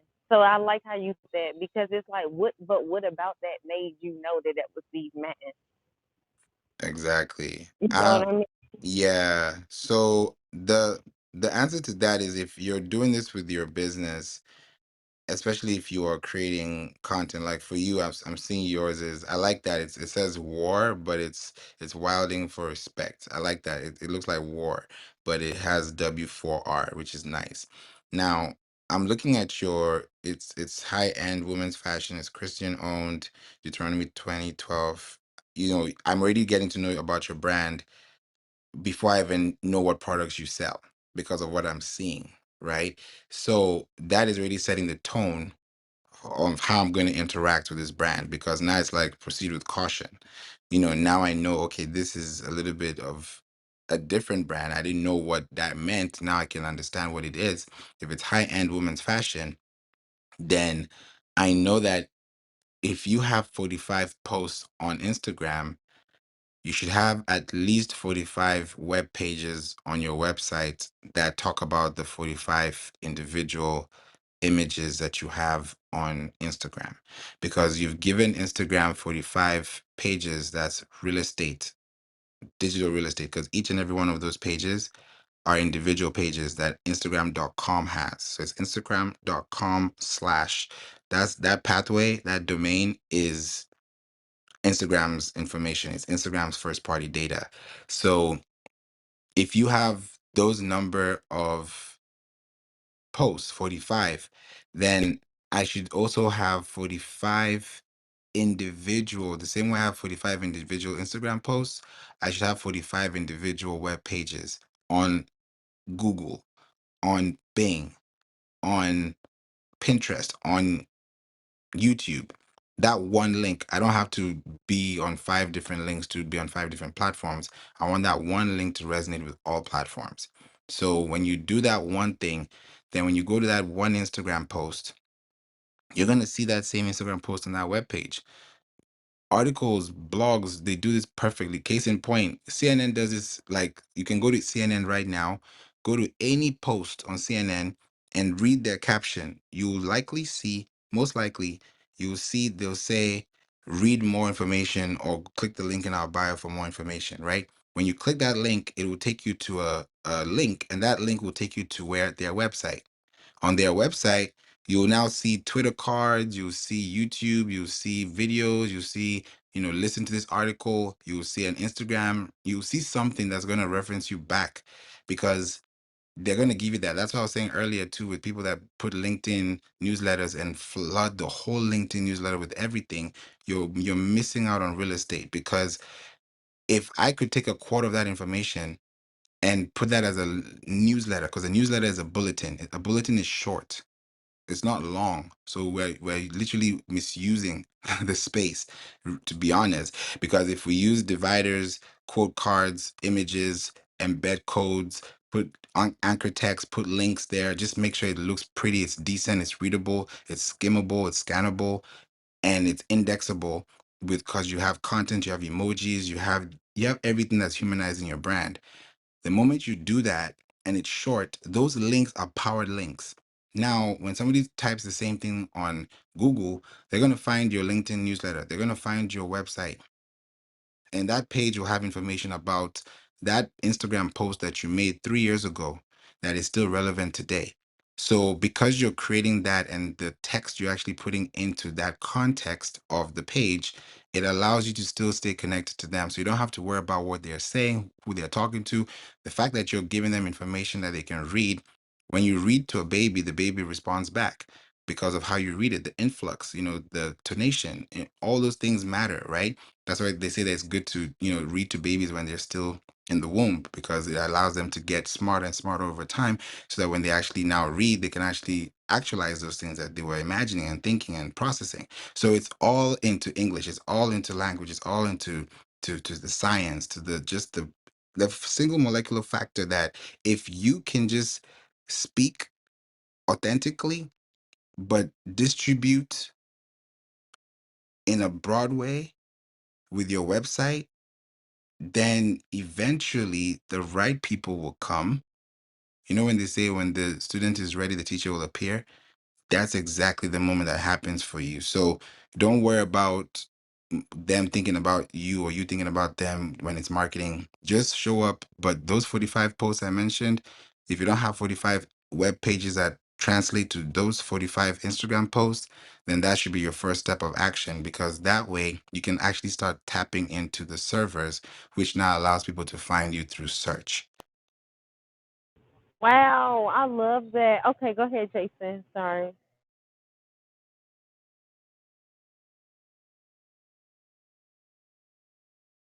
Jason, are you there? Was Jason gonna say something?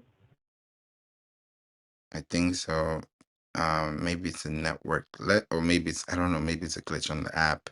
But let us know when you're back, Jason. Go ahead, Kia. That was awesome. I'm about to do that right now. I do have all of my posts automatically posting on Instagram. I mean, automatically posting on Pinterest from Instagram, but not on the website. So, are you saying do blog posts, or are you saying newsletter? Like, do it. I haven't even started the newsletter. Okay, don't start a newsletter if you don't have a blog post, because a newsletter is like a PSA. It's like a service. How do I put this? It's an announcement of a. I can call it a summary. Like it's a broadcast summary of something that you can put in a bulletin format, in a listicle format. So if you're ever sending a news bulletin, it's because there's a resource behind the bulletin. So that's where, if you're able to look at your website first as the point of reference, which is your domain, it's like your house. Anytime you go out, you go back to your house, right? You come back home. So it's the same thing. If even though you go out to Instagram, you go to LinkedIn, you go to these places, where is home? Home should be a page on your site that you can refer to. When people call you, when you call an airline, or you call a restaurant, or you call maybe your telecommunication service, and you ask them a very very very specific question, they'll tell you, here's a resource, click this link and you can read our help article, because they're not going to talk to you for 5 seconds or 5 minutes talking about the same thing that they spent years building, that they can refer you to easily, that you can actually spend those 5 minutes and actualize. So the first step is, have a website that has a blog, and that blog is creating individual pages that link back to individual Instagram posts. I don't want to complicate it. So I'll say step one, I won't even say what step two is, but that's step one. Does that help? Yes. I'm about to go do this right now. Literally, I'm at Office Depot picking up my business cards. But as soon as I leave here, it's a Dunkin' Donuts right next door. I'm going right to Dunkin' Donuts, my laptop in the car, and I'm about to go make the blog posts, make individual blog posts, all 45 individual blog posts. Exactly. That's 45 weeks out of 52 weeks in a year. Like if you compound the time you're spending and you do a 1% conversion over time, it's crazy. Like I think the power of that 1% is so misaligned, misused, or misinterpreted. But if we can really just post and say, okay, we can post. That's why you I'm so passionate about podcasting, because it's literally gone. That's one podcast equals one page, equals one link, equals one title, equals one keyword, equals one audience, equals one person. So when you create that one avatar and you send it to one channel and it's distributed to other channels, then it's good, because you can write a blog, but that blog may never see the light of day because it's not indexed, it's not discovered. When you discover an artist, there's an artist turning from discovery to establishment because there was a process. The same thing with your website. If your website is discovered, or if your content is discovered because of that one viral post, then people want to know, what else were you talking about before you went viral? So you don't want to go viral and then go crickets. So you want to make sure there is a balance between the two. That's the last thing you would ever want. You don't want to run a billboard ad and then they go to your website and there's no opt-in, there's no landing page, it's just bad business, and you don't want to do that. So that's why I'm saying take it slow. Like, take it very slow, but just know that every post that you're putting out there that is being recognized by search engines is investment that you're putting into the capital of your business long term. Even if you want to exit your business, those factors will also contribute to the bottom line of how much your business is worth, because of what you've put into society, what you've put in corporately, what you've put in professionally, and what you've also put in socially. So there's a lot of puzzles to pick in between, but the focus should be, what are the people reading? What are the people consuming, and how are they consuming it?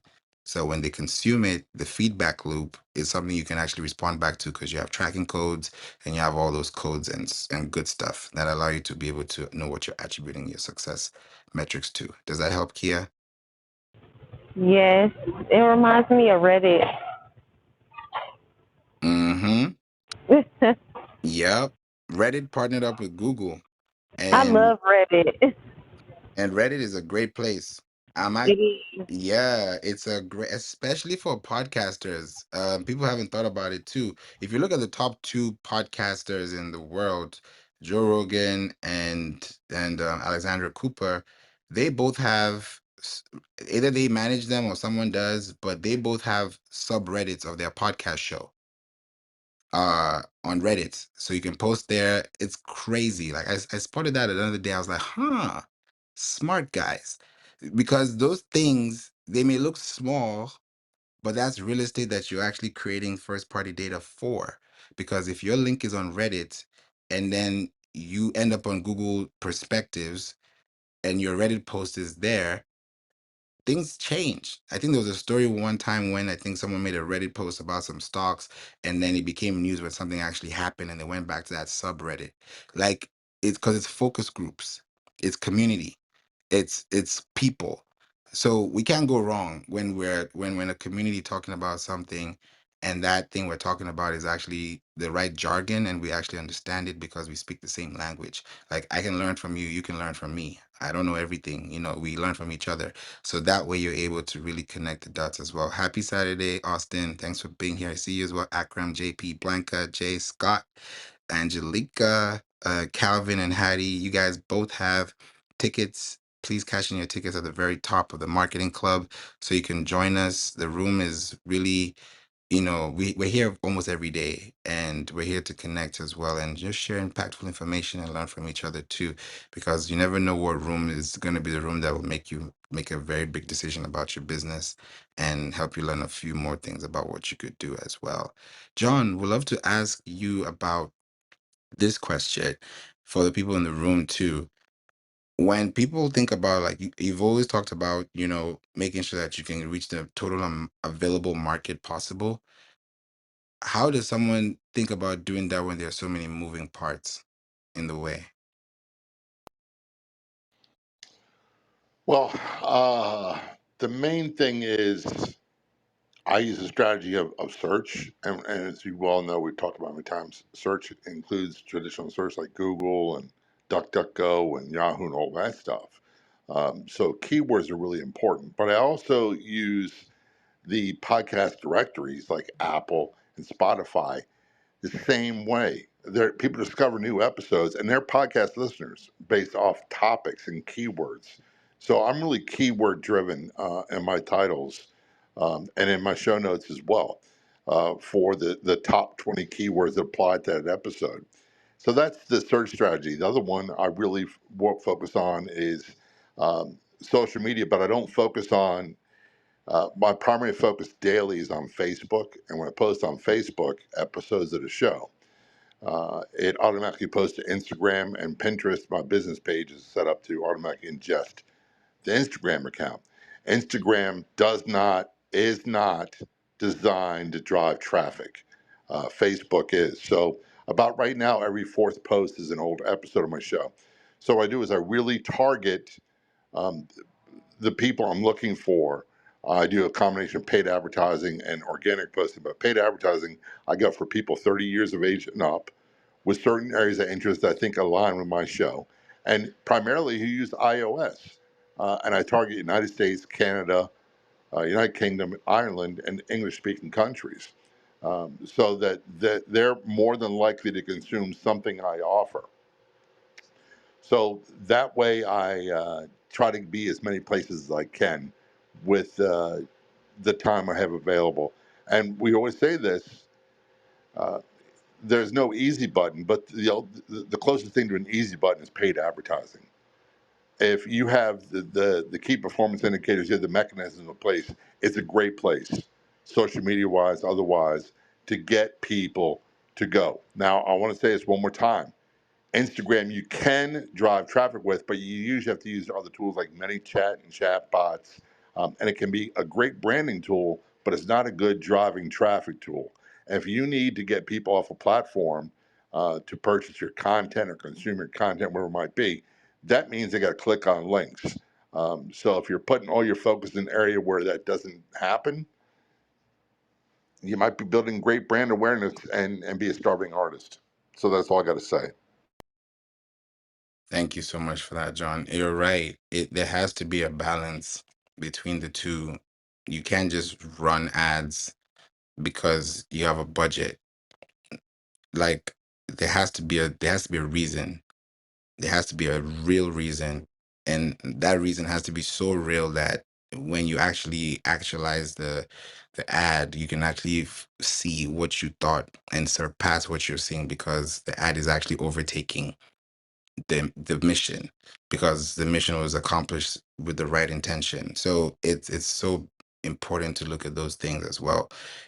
When you think about your business and where people are coming from, how you even qualifying them, where they're going to after they're qualified, then what? Is there going to be a ripple effect? Is there going to be a subset? Like, what is the next step? So just actualizing those things is a really great way of building it. So this has been great, and I'm so glad that we're able to talk about this too as well. Jason, are you back? I wanted to check on you as well, because Yeah, please go ahead. yeah, I'm here. I agree with what John said, that a lot of people don't really apply like proper sound business principles to what they're doing on Instagram and different things. And I think that most people, and there's consequences. I was like that. It cost me my house at 33 in 2010. So now, I have yet to see that based on what my goals are, that, you know, that it, I just post for fun, really, for fun and some exposure. But if you really do a business plan, you have to look at metrics and see where, like, the whole thing, how the whole thing works, like from beginning to end, where everything is going, like you're saying. And at the end of the day, sometimes people say they're in business, but I don't know the exact numbers. But I was doing this even with restaurants offline. I was going through the mall, and I'm in a mall now in Toronto as well. But I said, how many of you, like, I just was talking to some retail stores because it's easier to talk to them than on the internet sometimes. And I say, like, do you have an updated business plan? And most of them don't, right? Maybe they did a business plan to get a loan to get the store. But that's not why you do a business plan. You do a business plan because you're a businessman or businesswoman. You do a business plan and you update it. So, and in fact, most of the people are like me. Like, I was in business from 2002 to 2010 doing Toronto Poets. And most of the time, I wasn't really doing my business planning because I had another source of income. I was working at Microsoft and then another company. So at the end of the day, this is the problem. Most people do not do business planning, even though they're in business. And that's the difference between a big business like Microsoft and the little business that I had. So now I do business planning like Microsoft. And most of the people, the reason why they fail is because they don't do business planning. And that's why McDonald's makes it and the small mom and pop restaurants don't. So if you want to make it, do business planning. If you don't, then keep just posting and stuff. My name is Jason, and I'm done speaking. Thank you, Jason. When you said McDonald's, I started thinking about franchising and real estate, and how they're so wise. It's burgers and fries, but it's really, you know, um, houses. It's it's buildings. It's infrastructure. It's land. It's title deeds. Like it's so deep. It's different. So I'm glad that we're talking about this because people are able to. Yes, Austin. Yeah, Jason. You're right on that. Spot on. Because there has to be some type of information that people can actually understand, they can relate to, and they can actually see. There are four types of conversions when it comes to qualification, right? Four types, four types. And as I'm saying these types, and you really want to get a result, there's a quiz up here. What is blocking you from achieving digital marketing success? Please click the link above and answer those questions, and you'll get to see the results. Like, this is an actual live. I said it. I made it a promise. I was going to do this. I was just waiting for the right time. So click the link above. It's going to take you less than 5 minutes while we're in this room. And once you're done, let us know when you're done. If you like, please let us know. But get the results so that you can also see it on your end too. There are four types of qualification. Apply this to not just opt-ins like leads and stuff like that. Think about it for your social media, your emails, your podcast. Just think about the whole 9 yards. Don't just think about one thing. Don't like that. I'm trying to open your mind up right now. So don't linear think. Think macro, not micro. So there are four types. The first type is a view. That's like an impression, right? So if you want to qualify someone, hey, do you like orange soda? Who loves orange soda? Like, you want to ask that question, but if the person says no, I don't, then that view doesn't count. It's a view, but it doesn't count because that view did not translate or transcribe or relate, to the context. Yes, Jason. Oh, Jason had his mic on mute. I wanted to make sure I got that. All right. It might just be a glitch. Guys, if I'm also getting a red bar, so let me know. So the first one is view, right? The second one is start. So there has to be a start. Like when you start a car, like when you kickstart your car, or when you push to start, right? You're taking it from one point to the other. So you're in thinking mode. When you're pushing that button, when you're starting the engine, you're thinking about starting the car because you want to turn it on, right? When you want to turn on the TV, you intentionally take the remote and you click the button start. If I'm looking at the remote, it's not going to start. It's not going to turn on, right? I have to naturally, organically go to the remote control, press the power button, and then the TV turns on. If I want to open my laptop, I want to turn it on, it's on probably on hibernate. You just, the action has to be, you have to open your laptop. If you're going to start a car, you have to hit the ignition, right? You have to kick it so that you can start. So the view doesn't count until something starts. So if you send an email and this email says 5 ways to lose weight, yeah, I viewed it, but did I start that exercise? Did I start that daily routine? Did I start anything? No. So that view is a waste. Just like I talked earlier, I didn't even know this, but 40% of food that is grown and harvested is never eaten. That's statistics that Kroger gave when I did a quiz on Pinterest for their, Hunger Action Month for September. I saw that and I was like, that's interesting, right? I didn't know that. Now I know. That's a big problem, right? 40%, that's a lot. So you have to think about where you're starting. So if I say 5 ways to lose weight and I click on that, it means I clicked to start that conversation. If I say I sent you a text message, you're opening that message to start a conversation. Like I'm giving you the basic formula here. So you think about the view, right? It looks nice. I like the sunset view, right? Start. I want to get in there. I want to start this thing. I want to take action, right? The third level of qualification, right? The third level of qualification is completion. You got to complete it. You got to finish it. You got to finish what you started, right? God created the world in 7 days. In 6 days, and 7th day he rested. He started something and he finished it. Day one, day two, day three, day four, day five, day six, day seven. What's today? Day six. Or maybe some of us, our new week starts on a Sunday.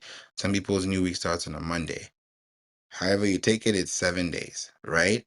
So when you complete something, it means that you opened an email, you viewed it, it looked nice, you clicked it. Now there's a button that says sign up now, or you're going to lose this ticket, or you're going to lose this opportunity, or sign up, seats are available, they're limited, right? You hear all those kind of things. So you're like, if I don't take action now, if I come back next week and that flight is 50% more, it's because I didn't complete the action to book that flight in time. So that's another thing to consider, right? That's the third one. And then the fourth one is the actual lead. So lead means that you've qualified them to a point where at the bottom of that lead, now you know exactly what they need. And when you know what they need, it's different. If now I say, hey, did you know that if you drink water 3 times a day, you'll feel much better if you actually use, electrolytes or some type of, you know, great metabolism structure that allows you to drink water and you can feel better, you can feel more alive, right? Than just drinking acidic water, right? And then I've informed you to that extent that you didn't even know that information. I didn't get to ask you because I didn't know. I was not even aware to even ask the question. Now I know, so I have a question. Now that I'm problem aware, I'm solution aware. When I'm solution aware, I'm product aware. When I'm product aware, I'm most aware. When I'm most aware of the product, I take action.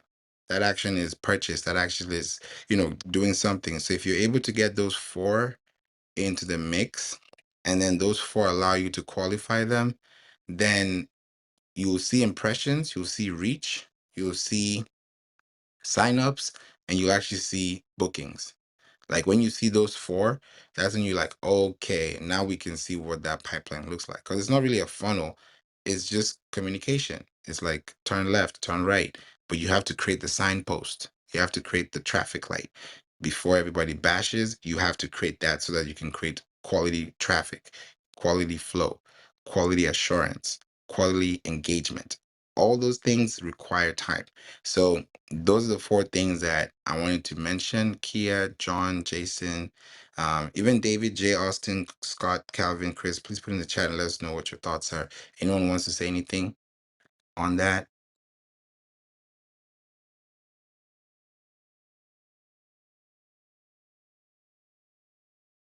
I guess we've had it here. This is good. I'm glad we've cut this up. So thank you for those who, were able to go through this. And if you got your result and you're able to see the answer, thank you so much for taking the time to do that. And I'll be able to help you with the answer to that question that you need as a solution, because it's not just, doing it. I want to make sure that as long as you're doing it correctly, you know exactly what that's going to do for you.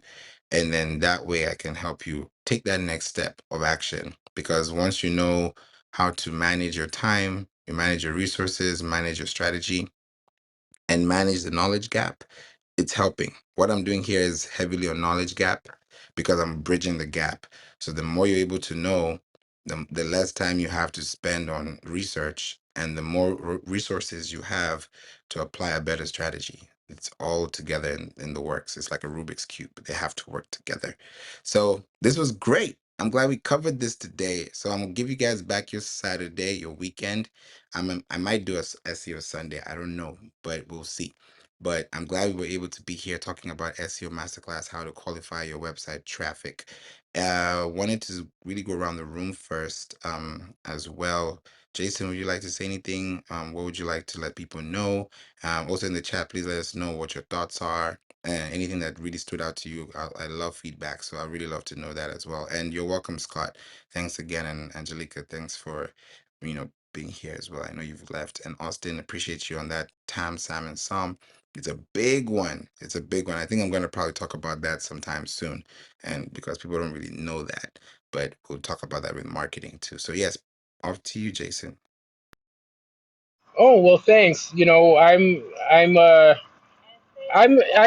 think you're number one in terms of this area, and I don't say that lightly, because I started ranking who's the best in everything in 2010. So like that's enough. Like I come to you, so I'm up to date on some of these SEO and those things. So like I think that's a big thing. I think I'm the number one at ranking. So I think somebody else that tells me somebody else is number one on ranking, and they haven't. They also are married and have kids and stuff. They're way better than me. But this is all I've been doing since 1988 when I wrote my first book. So I think if that's the best thing I could tell you, that's a big deal. I'm talking about in the world of like it's actually specifically. Maybe there's other people, but I don't know. I see you on Clubhouse, so that's why I come in your room, so I get to up to date stuff. And yeah, so that's it. I think that people should learn these things because they're very very important if they're looking to do digital marketing and everything. So yeah, keep up the good work. That's it. Thank you, Jason. I appreciate that. Really do. I'm loving that we are learning things here, and that kind of feedback lets me know that this information is not going down the drain. It's not wasted. You can apply it. You can learn something new, because I want you to learn something that you can apply and take home and do. Because without that information, you can't apply it. So it's really good to look at that. So thank you so much for that, Jason. John, we'd love to hear your thoughts too. Well, the main thing I would say is, again, if you are a business or you're selling something, certainly you want to qualify your traffic. Otherwise, don't, and this is something a lot of people lose sight on, traffic is a digital currency. You get enough traffic, it's going to turn into business for you. And you can create another revenue stream with companies like Mediavine and other ones out there with advertising displays on your website. And you can do it through blogs. SEO is a big part of that. You can do it through Newsbreak, Medium, podcasts, a lot of things that you can do to build backlinks and use it as a tool to drive traffic and create another revenue flow. So, I would say this: I'm not as complicated as Favor. Um, but I know enough to get started, and that's all you need. Just get started. If you're not where you want to be, get started, learn a little bit, then hire someone. because it's going to pay off for you big time. Thank you. Thank you, John. I love that you also, the way you do it, I always see you like on my notifications in a week, probably it shows up maybe 2 or 3 times, either through a podcast or through LinkedIn. And that consistency, it's paying off because long term people get to see that they remember the name, even if they're not even thinking about it, it's there because it's been so consistent. Like you can see a traffic light, you can see a building because you've been seeing it so much. You don't even have to Google it. So that consistency is big, and I appreciate you for showing people also how you do it so that they can also follow and learn from you too. So I appreciate you for that, John. Kia, any thoughts? Yes. Sorry, I'm still driving. Yes, I love your room so far. I love the content and everything that you pour out and what I'm hearing. I just wanted to say, um, to you, sorry. I wanted to say when you get a chance, if you don't mind, could you look over my site and give me like feedback? Like I want to hear um the bad stuff, even if it's bad, about what I could do better or what I'm lacking. Okay. So I'll say send me your email. You can either put it in the on Instagram, LinkedIn, anywhere that's comfortable for you. Send me your email and then the website. And then what I'll do is I'll just send you a report of your website so you can just see it. I'll literally run the whole thing down and show you like what's wrong with the website, look at everything, and then you look at the report card, and then you tell me what's next. Because I can give you a report card. It's the action that's going to really take the time. So I want you to see it so you even know there is a problem, so you can actually diagnose it early before the year is over and at least make those steps. So yeah, send me your email and I'll get that done for sure. Thank you. Yes. Okay. Thank you so much. Yeah, you're welcome. You're Okay. welcome. Thanks for joining, y'all. Thanks for joining, D. I see you, Feline, as well. Came in, Cindy. Thanks for being here. Appreciate you all. Got an update Please. for you too, Favor. Yes, John. I've been doing some research on backlinks and finding more stations that are airing my show. Then the show is now up to 125 affiliate stations broadcasting weekly, about 45 million combined population. So remember, if I can do this, you can do this too. Let's go. That's what I'm talking about. Yes, yes, yes, yes. Thank you. Thank you for that. I appreciate that. Thank you, John. Congratulations. That's a huge one. So, these things is consistency. That consistency will pay off. It will pay off. And welcome to Clubhouse, Sean. I see you just joined in. Thanks for being here. Welcome to Clubhouse. You got the party hat.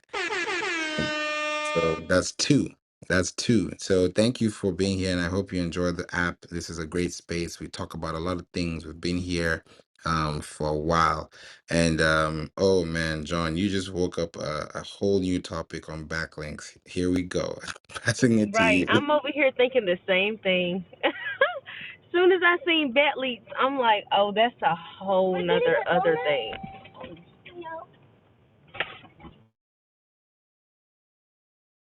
John, you want to tell Scott just a little bit? About backlinks, or what was that? Yeah, because John Scott was asking about when you say backlinks, other sites sharing your intro info. No. So here's the thing. Radio stations that carry my show, not all of them, on their websites, they'll put the name of the show and the link, and that's a backlink, and that's where I've discovered some. But the real backlinks are going to be blog articles. Here's some really easy ones to do.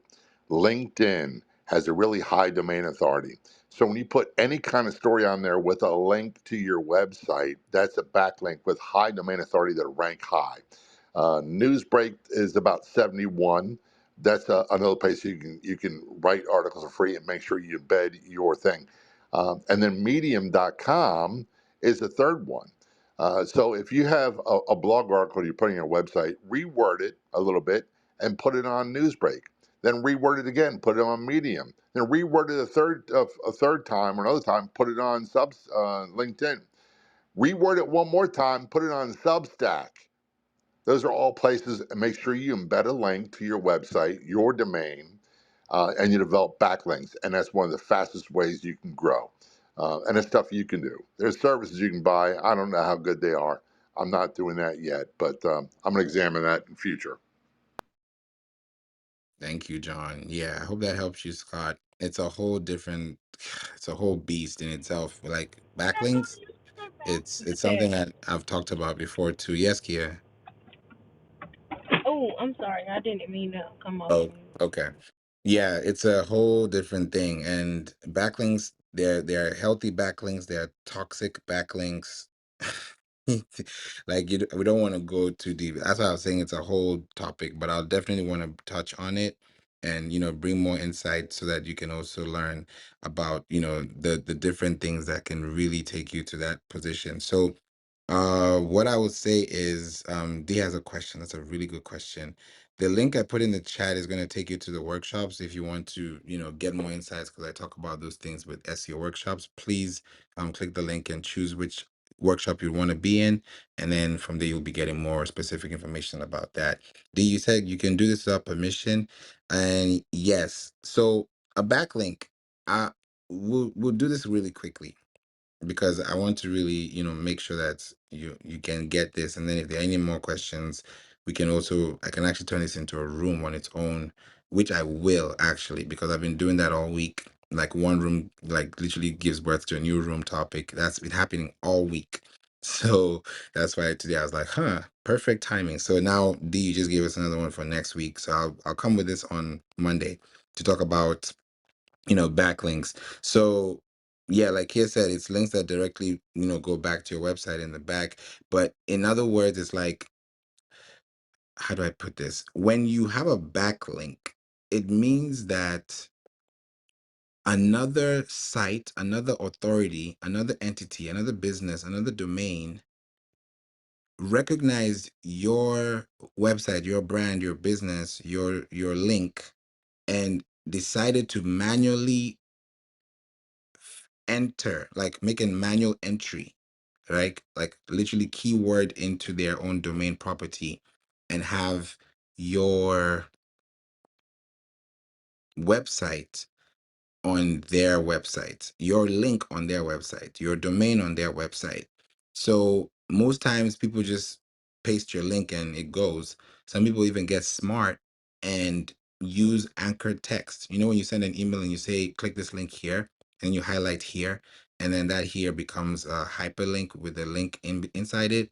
Now, instead of using the word here, and the word, let's say, is, meal prep guide. Now, meal prep guide is the link that you put in that text to link them or redirect them to a contextual piece of information that helps them learn more about that specific topic. So when you do it like that, it makes it easy for whoever's clicking on that backlink to your link to contextually understand what they're clicking to or clicking through. So that's one way of doing it because it's easier for them to understand.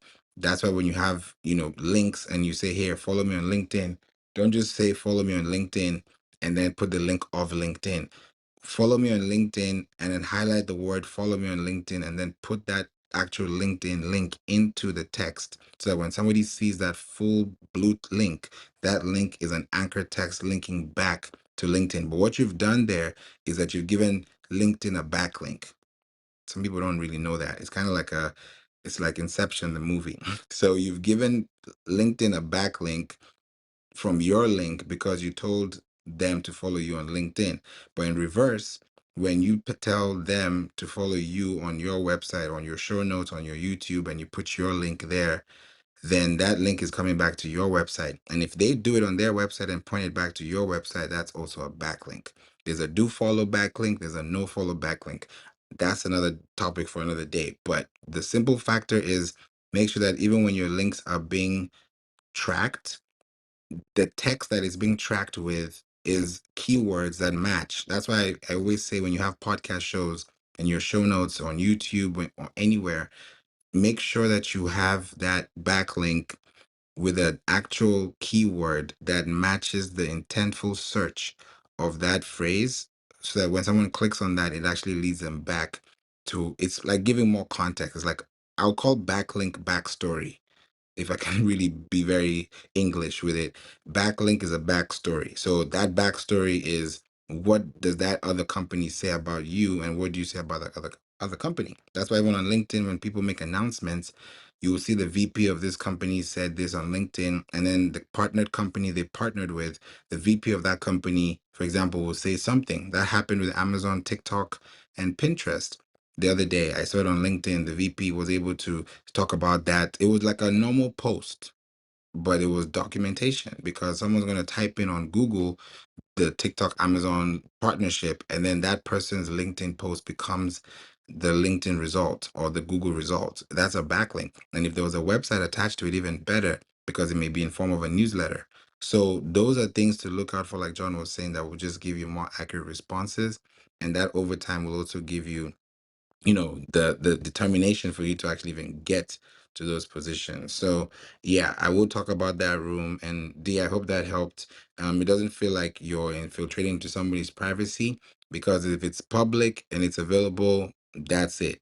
So that's something that you won't have to worry about. If it's like, oh, do we need permission for that? People do it, but you're doing it with the intention of leading them to the next story. So if you say, oh, 50% of these people did that, where's that evidence? Then that link is a backstory for them to learn more. Wikipedia is notorious for that. They will just, even the word podcast, the word, Apple, they'll put the Apple and then they'll link it back to another link that talks about an Apple. So it's just a way of contextualizing your data. That way it's more like your brain powering, if I can put it like that, your brain powering your website whenever you have it. And all the big websites you see in the world that are on the top pages of the internet, they have at least three internal pages that are linking. You may be visible or invisible, but there are three. So I'll go into them a little deeper, but those are the major things to look out for. So this was impactful. This was an actual masterclass. So I hope that was a masterclass, and I hope you learned something and not just, saw something and not took action on it. But please take action, because that will make me happy, and that will also make your community happy too, because it's an investment in yourself and in the people you're connecting with. If you want to get on a call with me one-on-one for 15 minutes, it's not going to be like this on Clubhouse. So it'll be very action oriented. If you're going to get on a call with me, click the link right above my head, and that way you can get on a 15-minute call and we can talk about it if you are serious, and we can get some work done and get this going. So have a blessed Saturday, y'all. Thank you all for joining today, and I look forward to connecting with you. This replay is available, so please feel free to check it out if you have time to tap in. So I'm going to see you guys tomorrow. If not tomorrow, then Monday, God willing. But until then, have a blessed day, and I'm going to see you guys soon.